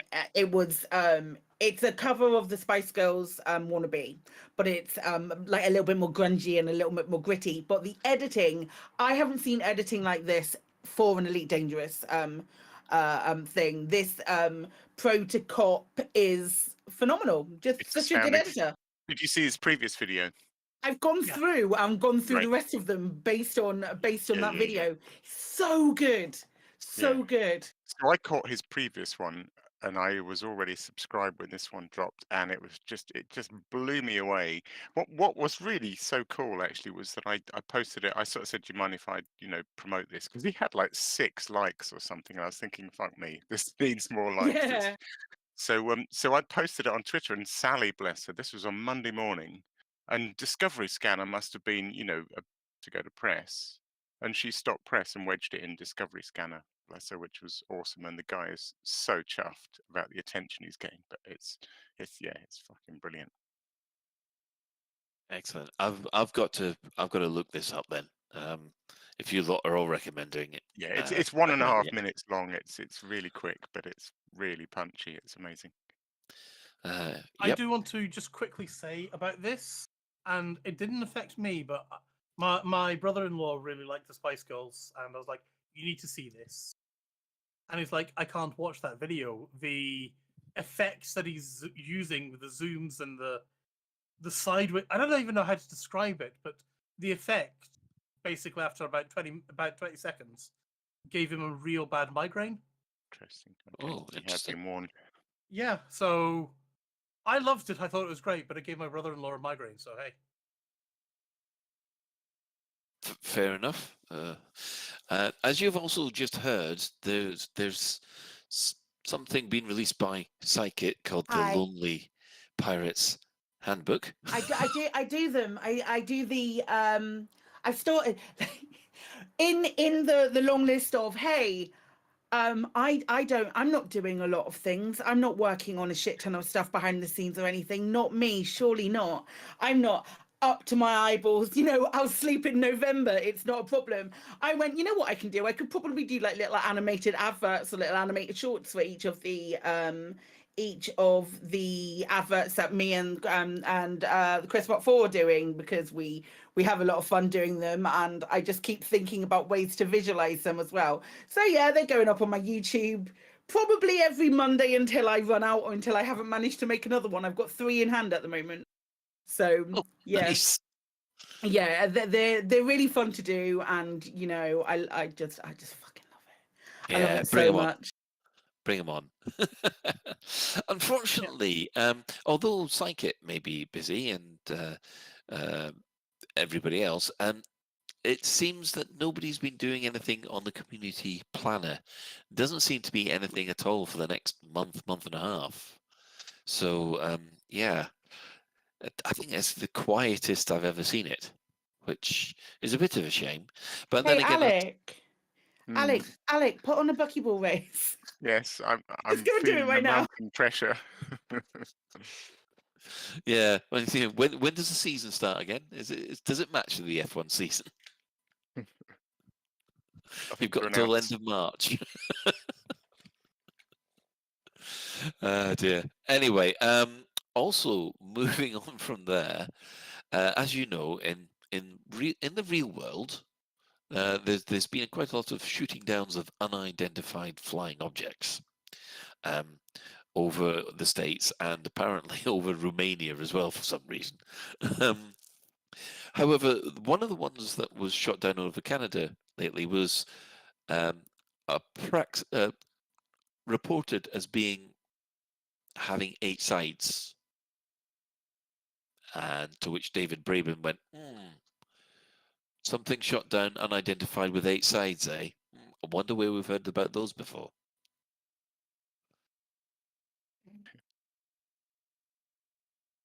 Also, yeah, couldn't. It's a promotional stunt. I've been hearing some weird things about this, and it's just it's all a little bit tinfoil hatty for me. But sweets on a bar isn't. Just so we're clarified on that. I've not said anything about sweets on a bar. M&M's, folks, you heard it here first. Actually, no, you didn't. You absolutely didn't. You absolutely fucking didn't. It's everywhere, and it's enough. It's enough to drive someone crazy. It really is. It really is enough to drive someone crazy. You'll all be ducks in cannon in a minute. Tell you what, next week, next live stream, they're going to have licorice strings, and he's going to spell out Psychic, and then you're going to freak. Can you imagine? Can you imagine? I'll get even more hate than I already get. I can't wait. Oh, I hate this because they're all saying in the chat room that I can't pronounce this word. And I just tried to pronounce that word and found out I couldn't. Because instead of saying what I'm supposed to say, I keep on saying McGonagall. What? Instead of octagonal. Yeah, exactly. For some reason. Maybe I've got too much Harry Potter on the mind, but you know. Yikes! Yeah, especially if it was like McGonagall. Exactly. I mean, I can understand if it were Tonks or something, or Lupin. Oh no, you didn't go there. You just didn't know. Oh. Ah, right. Well, on the subject of Ben, you know how you try to attack a settlement using an SLF? I am aware of this, yes. You are aware of this. You see that sputum on the ground? That's you, that is. Well, someone on Reddit has managed to do it properly. And Funzas has managed to raid an entire settlement, not by running around shooting people with in a Dominator suit, but by flying around in an SLF and laser beaming everybody to death, which, to tell you the truth, is phenomenally well done. I'm assuming that someone has been inside and switched off all the anti-aircraft weaponry, because I thought the anti-aircraft weaponry still targeted the ship-launched fighters, as you well know, Ben. I can neither confirm nor deny anything. But yeah, it was phenomenally good to see, and we have passed on the notes to Ben so that he can have better luck at it next time. There won't be a next time, probably, until I get bored. Yeah, and we've had a little bit of an example of what's happening next. But Ghost Giraffe, he's managed to get people to walk on carriers. It's phenomenal. This. Yeah, I love Ghost Giraffe. A lot of people will know already, but I get a lot of my best ideas from Ghost Giraffe. All those crazy things like stuffing bars full of Guardian balls. He did it first, and I just stole it and made a video. It's, So, yeah. So what's the? Are you going to So- try and do the same then? It's about a 2.5 hour stream, so I've only just started watching it, but I did skim it. It's full of little things. I mean, for anyone that hasn't watched Ghost Giraffe, a fantastic streamer, has been around since the beginning of Elite, really. Used to do the Mars and Sparks. What was it called? Space Cops. I had laser Cops, and That was right. Yeah, laser cops. yeah, They were always laugh. been around forever. So Ghost Giraffe does a lot of stuff where he he takes a sledgehammer to the fourth wall essentially and see how he can get inside structures and things. I guess not for everyone, but I do find it hugely entertaining. The gist of this, I believe, is that I don't know if I should say it or not because it feels. The gist of this is that you get a ship which has a cosmetic. So you can stand on the cosmetic add-ons. Yes. Pins and things. So you get a ship that has, I don't know if it's the rescue cosmetic, but it has like a big prong out the front of a crate in the example, in the bit I saw. So you get yourself inside the bar, just one side of the window, and your mate flies his crate up to the window, and his cosmetic pokes through the window, and you walk onto it. So and his he big can probe then- penetrates the window, right? Yeah. Okay. And then he can basically lift you up and out through the roof and put you wherever you want to go. So one of the things I've just watched, which was hilarious, was those little slots. There's one at Hutton Orbital, and it's like a little blue slot that says authorized craft only. The one with the free anaconda comes out. No, it's not free. It's 100 credits. Anyway, How many times do we have to say this? So he did manage to leap inside there at one point. I won't spoil it, but it's fascinating. You get a glimpse inside all sorts of structures that we're not supposed to see inside. It's incredible. Yeah. Fair play to Ghost Giraffe. He's always entertaining to watch. Yeah. Although somehow you do understand. Yeah. Anyway, now this moves on to the next thing that you wanted to talk about, Alec. This is the Thargoid War state flow diagram. Yeah, I saw this somewhere else. It was really annoying because I bookmarked it and then I lost it and I couldn't find the damn thing. Wasn't this in Ian Doncaster's Yes. Thargoid War analysis thread? This is Yes, I think that's probably where it came from, and I think I probably just saw it in a separate document that somebody else had made. So yeah, right at the start of the Thargoid War, Ian Doncaster made this fantastic thread called "Analyzing the Thargoid Simulation," where there were lots of blanks initially, but trying to work out exactly what did what. I think we have a lot of the answers now, and it's been condensed into this fabulous little state flow diagram. So you start off with a safe state, and then if you're targeted by Thargoids, it's like, well, there's an alert state. If the system's inhabited, then you go to an invasion state, and if it's not inhabited, you go to a control state, and then you've got 3 weeks. You can follow all the flows around. I think it's a really good explanation of how things work. It's quite complicated, more complicated than I think people imagine. Yeah, it's also been updated with the 33% rule. It has, yes. So it's quite yeah. up to date. Yeah. Although I must admit, the recovery is still. Oh, yeah, it says autocomplete quickened by restoring power settlement. So yeah, they've included that as well. So, has that actually happened yet? Where they've had that extra week speeding up so that it goes back into safe mode? Has anybody actually observed that yet? I don't know. The system that I've been, because I just wanted to do these power restore missions because I thought they'd seemed interesting. That's halfway. Chevrons are about halfway through. And there's been quite a few people in that system, so I don't know if it's one of the main ones, but I don't know. I don't know if anyone's has managed to actually push one back a week early. Yeah, I mean, the one thing that it's funny that people were mentioning this is because I know that the hillbilly, redneck hillbilly radio, otherwise known as Loose Screws, were complaining last week about the. Yeah, this They were basically. complaining about. But the best thing you can do is to not restore it quicker, because then it's immune to Thargoid attack, basically. Yeah, it's weird. It's weird, isn't it? It's like until I don't know if we've got it confirmed that if we expedite the recovery and make it a lot better, we'll be fully safe or anything like that, or be safe, and the Thargoids won't be able to re-attack it, and it won't go into alert, because I know there's somebody, I think it's Captain MD, has got a big list of them, and he's going on Thursday.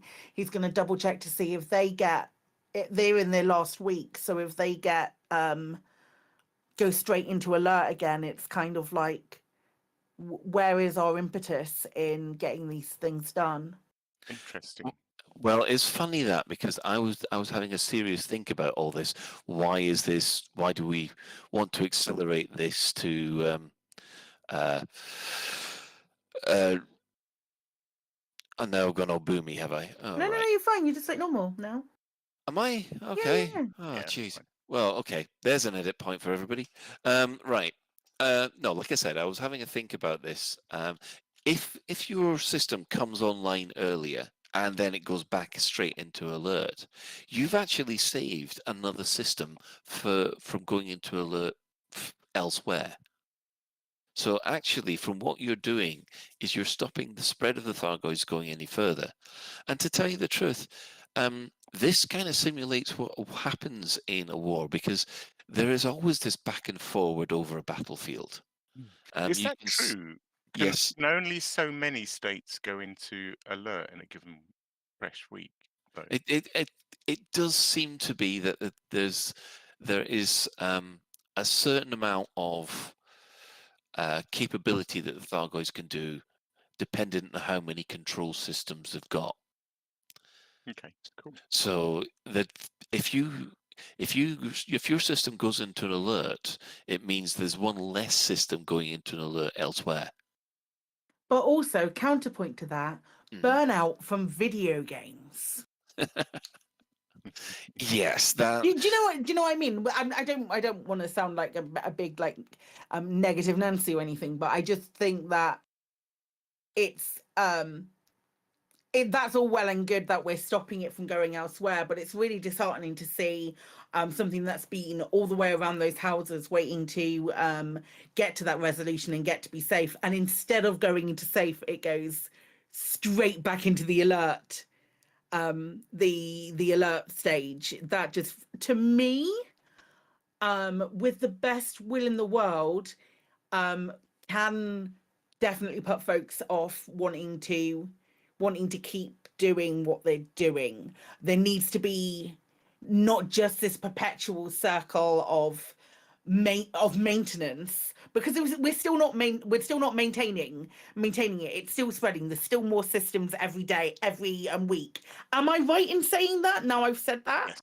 Yes, I saw a nice graph somewhere. Actually, it's actually increasing now. We've lost more systems than before now. Exactly. So we're not even doggy paddling above water, and any small successes that we get, if they're going straight into alert again, it's going to make commanders want to fall out. So that posits the question is, so what if the Thargoids took over the entire bubble? What's your move next, Frontier? But then at the same time, it's I don't want people to not want to pick up and play the game because it's relentless and they don't see any improvement. I don't want the Thargoid War to go away completely, because it's really fun from like a gameplay point. It's finding that balance. Yeah. And I'd be interested to see what they do next and what we can do next. What would you guys like to see, like, with that in mind? To tell you the truth, I mean, I think to me it feels like if that system doesn't go under attack at some point, then it does feel how can I say realistic when it's a made up game, but it just doesn't feel right, because I remember going through history and some of the battles which happened in let's say North Africa, they were swapping forts left, right, and center. You're basically fighting for nothing and then coming back, push back. It was like a horrible football match that kept on going. But that feels right for what the war is. However, I would like it that the systems that have come out of an alert, have come out of post recovery, are a little bit more Thargoid resistant. Yeah. So that it, like the 33% thing, it feels like you haven't lost everything all at once. Yeah. You haven't just resolved everything. Is that kind of what you were on to as well, Alec? Yeah, I was going to say, so the normal recovery process, if you do nothing, is 4 weeks. So it'd be quite nice if the system, from the minute it went into that recovery state, was, say, immune for, let's say, 5 weeks, regardless of whether you speed up recovery by restoring power. So if you can get power back up within a week, say, then you've got a usable system for the next 4 weeks. Whereas if I like that idea. I don't know, do you know what I mean? So that it's Yeah. a safe period, whether you speed it up or not. And the benefit of speeding it up is, I don't know, you've got a usable system. Hey, here's an idea. Why don't we park this right now and turn the question over to any listeners or anyone in chat who want to, maybe write something in the comments or send us something on Twitter, and we can discuss those maybe as part of our main discussion next week? That would be a most excellent suggestion. I'm glad think you so. brought it up. That didn't sound forced or anything, but we'll put some tweets out about it, and we'll have a look at some of your guys' comments and do all that next week. How does that sounds like a conversation that we can go into huge depth about when we don't have so much else to cover? It's funny that the show notes this morning were completely bare, and all of a sudden we've got more than enough. Oh, we're going to have to do the we're going to have to do. I don't know if anybody else listens to the Bugle podcast. I don't. No. Well, if you do, when I say the words "fuck you, Chris," you'll understand. I barely listen to this podcast, Colin. Anyway, Sorry, who what? Exactly. Shut up, Ben, you idiot. There we go. Abuse all round. So the final bit of news this week. Rubbernuke has put a Galnet news post up.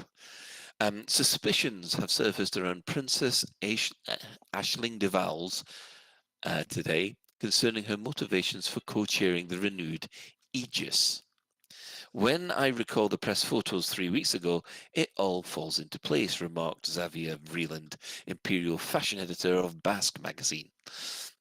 It was a hot rumour on the Omega fashion grid that Aisling had roots showing, and they were ginger. There has been panic because the new colour treatments no longer disguise this. He continued, when Salvation's old research showed that Guardian relics glow blue, enough to recolour hair, the Princess, TM, moved swiftly into a lead Aegis role to produce this dye under the cover of an intergalactic war. She has appointed the fearsome hair engineer Lou Real to replicate this technology, and soon her hair will be the bluest it's ever been. I'm just afraid, Ashley, we'll destroy the galaxy just to get it. What people don't know is the Proteus wave was a hair colouring tool, not a weapon. And salvation was ginger too. And trying to change that cost millions of lives. Ashley needs to accept who she is and not let her vanity doom us all. Bravo.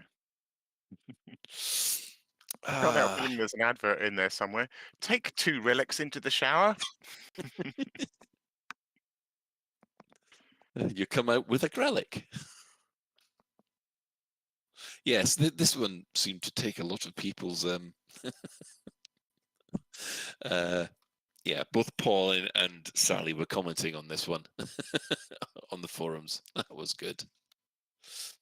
Yeah, well, does anybody else have any other business before I start doing the shout-outs? Certainly, Psychic. I do. It's not Elite Dangerous. I'm gonna veer off topic ever so slightly. It's not Elite Dangerous. It's not even sci-fi based. However, we are a week and a half away from Game Blast starting. Game Blast starts on the 24th of February and lasts for the whole weekend. For those of you who don't know what Game Blast is a big weekend fundraiser for the very wonderful folks over at Special Effect. If you don't know what Special Effect is, I highly recommend you look it up. But they are an amazing charity that provide assistance and they make gaming accessible for everyone, and it's wonderful and beautiful, and I love them very much. They are good people. Specifically something that I'm doing, I'm going to be raising some money on the Sunday, the 26th, for Game Blast and Special Effect with a 2v2v2v2 PvP session in Dungeons and Dragons, which is something that I've wanted to do for eons, and I have teams and I have folks coming and getting involved, and there will be opportunities for people who donate to Special Effect to actually alter the course of the battle and provide items to certain teams and certain players. And I'd love to see you there. It's 3 p.m. UTC on Sunday the 26th over at twitch.tv/psychic. And I don't advertise myself that often, but you know, I'm going to advertise. I'm going to pimp the shit out of this because, you know, charity and stuff. Not off, mate. How radio was that then, Chris? That was disturbing. I didn't like it at all. Well, good luck, and I hope the D&D thing goes well, because we always like a good bit of critical rolling. Oh dear. Yeah. I think we will still carry on with the shout-outs if anybody hasn't got anything else. I've got a mostly clueless, but it can wait. No, go for mostly clueless. Do you want it mostly? It's kind of topical. It's to do with finding settlements that are in a powered down state for your I would like to power up. Excellent. Go knock us out with your wisdom, sir. Okay, well, I mean, luckily, there's heavy sarcasm in this, by the way. Luckily, Odyssey's fantastic new user interface makes checking this really easy. So what you do is, from the mission, you click the icon. So you're looking at a mission, you think, shall I take this power up mission? I wonder if the base is actually powered down. So from the mission, you click the icon to go to the map, which takes you to the galaxy map, not the system map. So then you have to click the system in the galaxy map to take you to the system map. Then what you do is you click the icon about 3/4 of the way down the right-hand side to open the system map, and then you pick the pin icon from the left-hand side, which takes you to the list of stations, landables, and settlements. Scroll down to the 4th entry, which is the yellow settlements icon, and then scroll down the alphabetical list of settlements to find the settlement named in the mission. Then you click that, which takes you to the planet and moon that the settlement is on. Zoom into the planet and moon to open the body map. Roll the body map around and look at all the settlements until you find the one that was named in the mission that you first thought of. And look to see if that settlement has a black-grey abandoned icon on it. If it does, accept the mission. Quality user interface design. You know, if you can actually go straight to the oh, of course, this you haven't accepted the mission at this point, have you? No. No. Oh, that's a very good point because yeah, normally if you've accepted the mission, you can then just click on the little blue icon for all your outstanding missions, and it'll take you straight what I to did there. learn, which is really surprising actually, is somebody said, "Oh, the middle bit of that you don't have to do," and it turns out if you're using mouse Mm-hmm. and you click now, hang on, where is this? Yeah, so you're in the list of settlements in the system map, and you click on one. If you click on it with the mouse, it takes you right into the surface map. You know, the globe. Yep. With the settlement you clicked on highlighted. Mm-hmm. If you click on it using HOTAS, which is what I do, it doesn't even zoom in, and you then have to zoom into the planet and then roll the planet round and round looking for the settlement, which is weird, isn't it? Because it's just a binding, but works really differently with a mouse. Yeah, yeah. Until those powering up settlement missions are still, yeah, they still need to be fixed. They're still outstanding, which is a bit of a shame because that was one of the bits that I was really looking forward to. Yeah, it's good now. In fact, I can't remember the name of it, and it'll change on the Thursday tick anyway, probably. But I found a system where every settlement is powered down, so you can just take any mission you fancy. Anyway, well, that is a good a good hint. Right, we will do the shout-outs then. So while the team on the Dex Island are taking a well-earned break before their Series 2 return, there's plenty of material to fill the void. Point your auto assistant at your favourite podcast app, including Spotify and Audible, and search the Dex Legacy. You'll find bonus edition interviews and cast members with interviews with the writer Emily Inkpen, and also plenty of bonus materials and merch at thedexlegacy.com. All proceeds go towards the making of Season 2. Our sister station, Hutton Orbital Radio, it broadcasts on a Thursday at 8:30. You can tune in for all things trucker at twitch.tv/Hutton Orbital Truckers, or if you just want the audio, it's radio.forthemug.com. For the discerning commander who likes a bit of CQC action, also check out the CQC Discord at discord.me/Elite Dangerous CQC. Giving shout outs to the following Elite Dangerous podcasts, so you can catch up with old episodes of Flight Assist. There is also the Guard Frequency, who do other space games as well, and the aforementioned Loose Screws, where they also include a little segment which makes you feel incredibly old about how many years it's been since certain movies were released. And the fact that last week, Groundhog Day celebrated its 30-year anniversary. No, it didn't. It did. Oh my God. See, that's exactly what it does to me every week. What I like, somebody had done the science on Groundhog Day to work out how long it would take him to become that good at the piano. Yeah. And it turns out it takes something like 33 years he was in Groundhog Day for. So he will actually be coming out of Groundhog Day in about 2 years' time. You know, they're doing, I think James Cameron, I think Titanic 25 years is out in the cinemas again now. Yeah, it's 40 years next month to Return of the Jedi. Oh, jeez. I know. I remember going to see that in the cinema as well.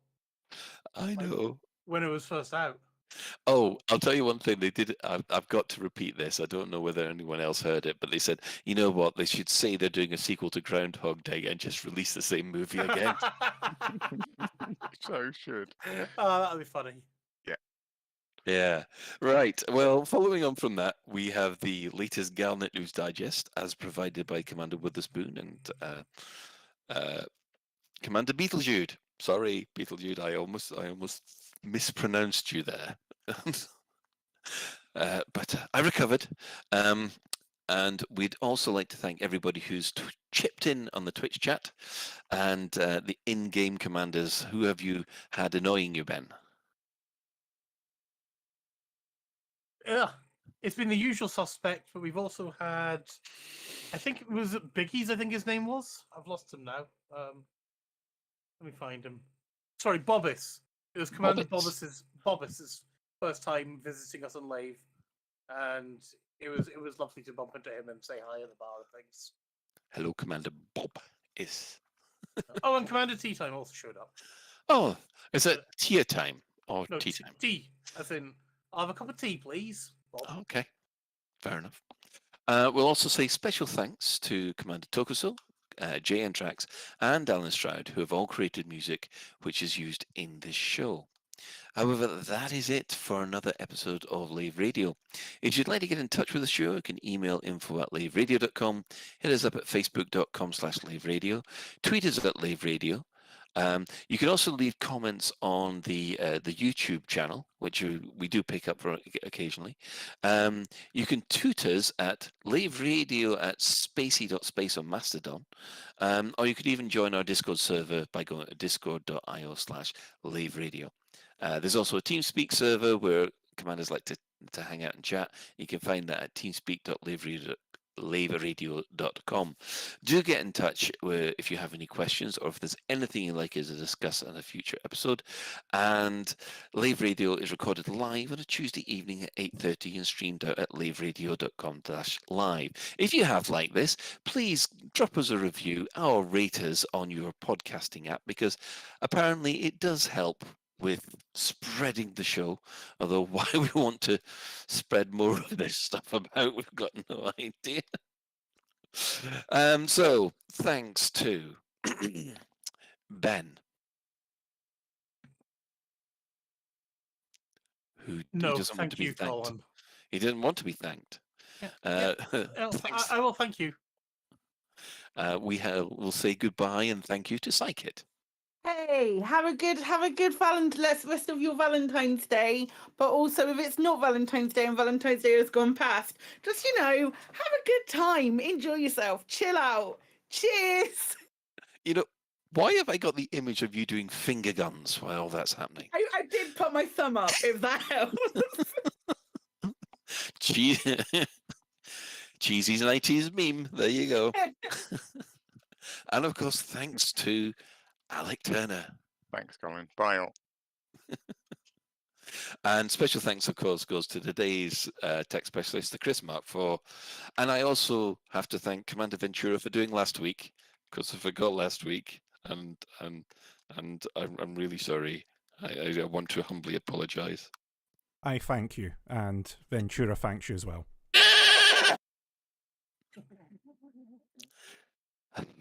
Oh, deserved a daddy alpaca, did I? All right. Well, until next time, Commanders, fly safe. And if you can't do that, fly dangerous.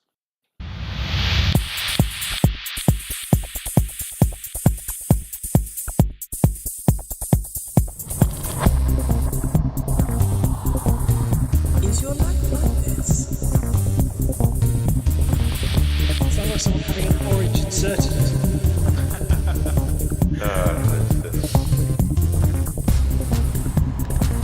Need a safe word.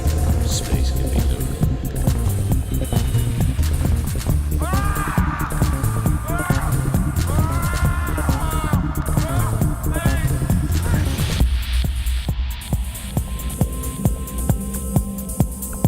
I'm gonna see the galaxy.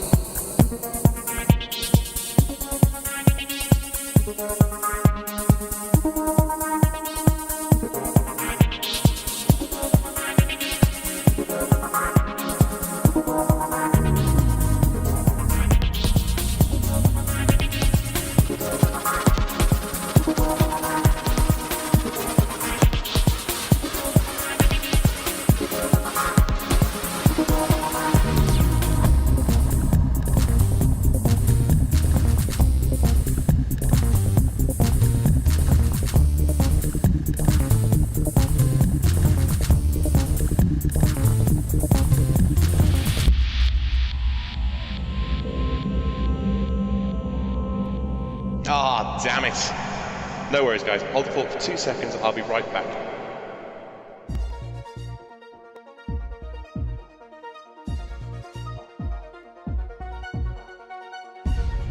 With the news this week that Xeno Research and Defence Agency Aegis is being re-established as a research organisation with full funding from the three superpowers, and as we wait to find out what its future plans will be, it's a good time to look back on what Aegis has already achieved.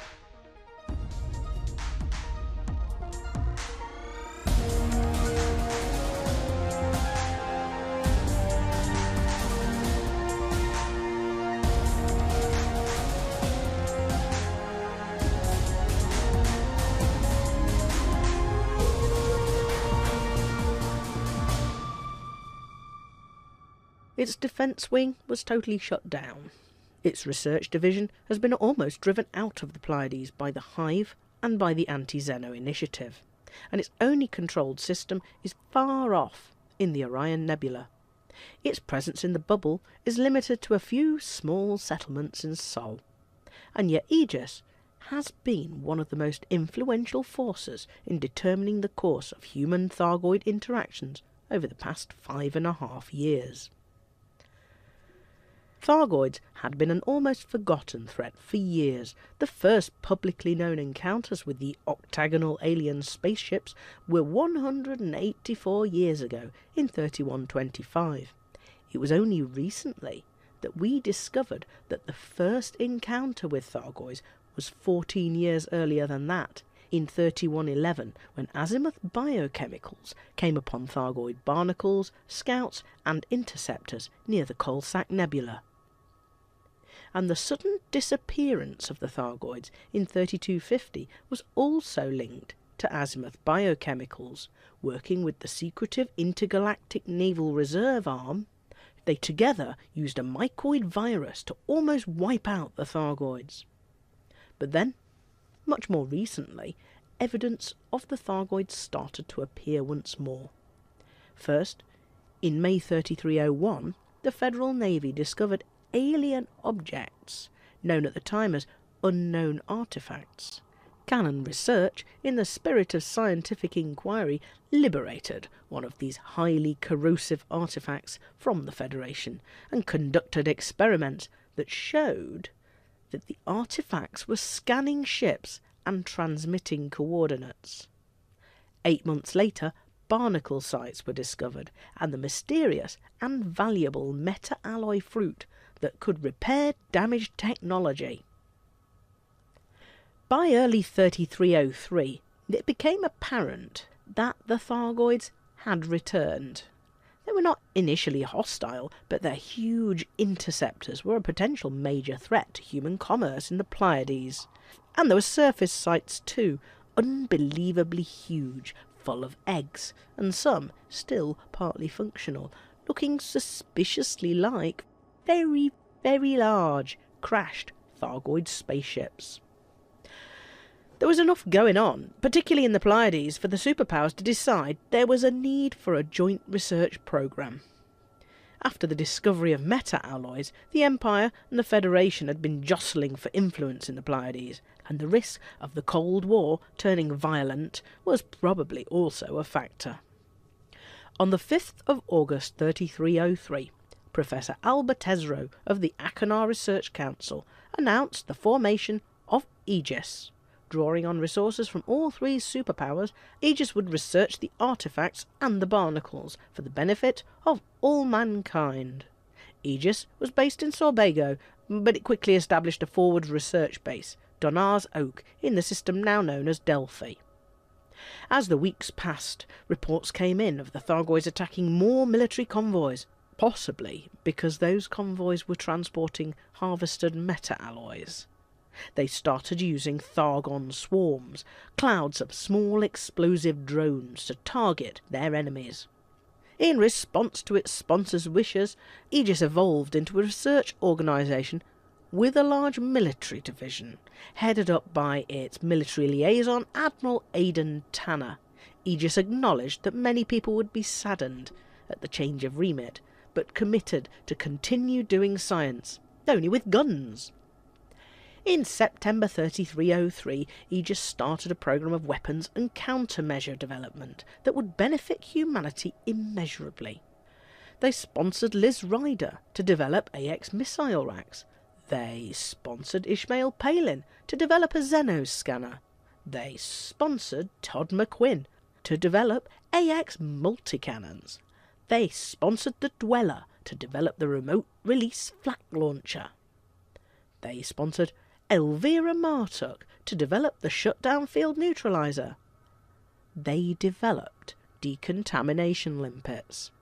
They also sponsored a rather less successful product, the Falcon de Lacy AX-1 Taipan, a ship-launched fighter equipped with 2 AX multi-cannon.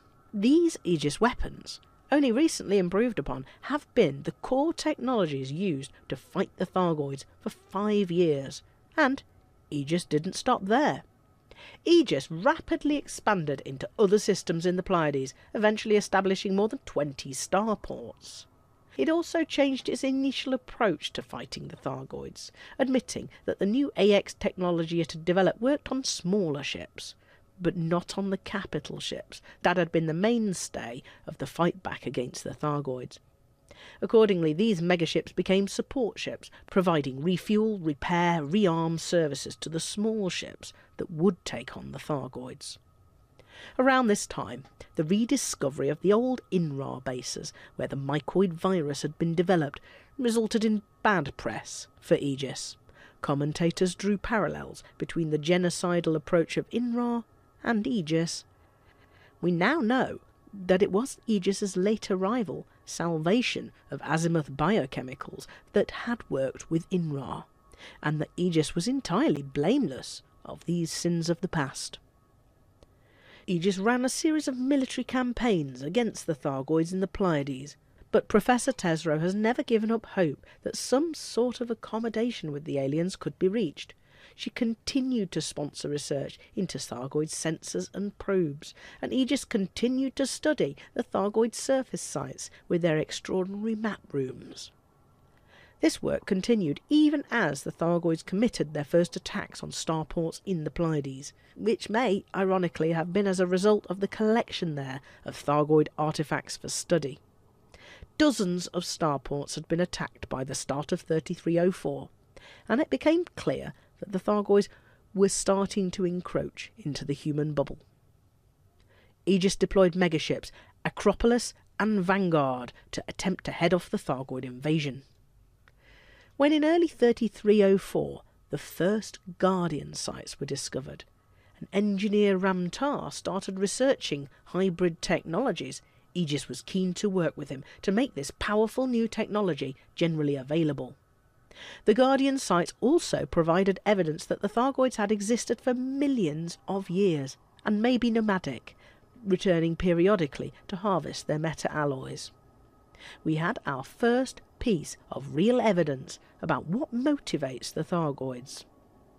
Some months later, when Ramtar had developed a range of Guardian hybrid AX weapons, he turned to Aegis for protection from Sirius Corporation, which was attempting acts of sabotage to get its hands on the new technology.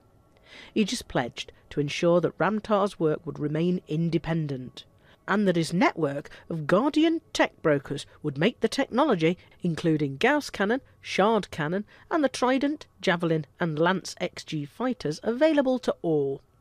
It also negotiated a reduction in the materials required to unlock these modules. Ramtar expressed its delight to be working with Aegis. Aegis established the Eagle Eye network in the Pleiades to monitor Thargoid communications and to predict future attacks. The network was also able to detect more Thargoid surface sites. It worked sporadically for a little more than a year, and was a valuable tool in heading off potential Thargoid incursions. It also predicted the Thargoid attack on the cannon research vessel, the Gnosis. When Princess Aisling Duval attacked Aegis for not working hard enough to repel the Thargoid advance, the Federal Times summed up Aegis's achievements.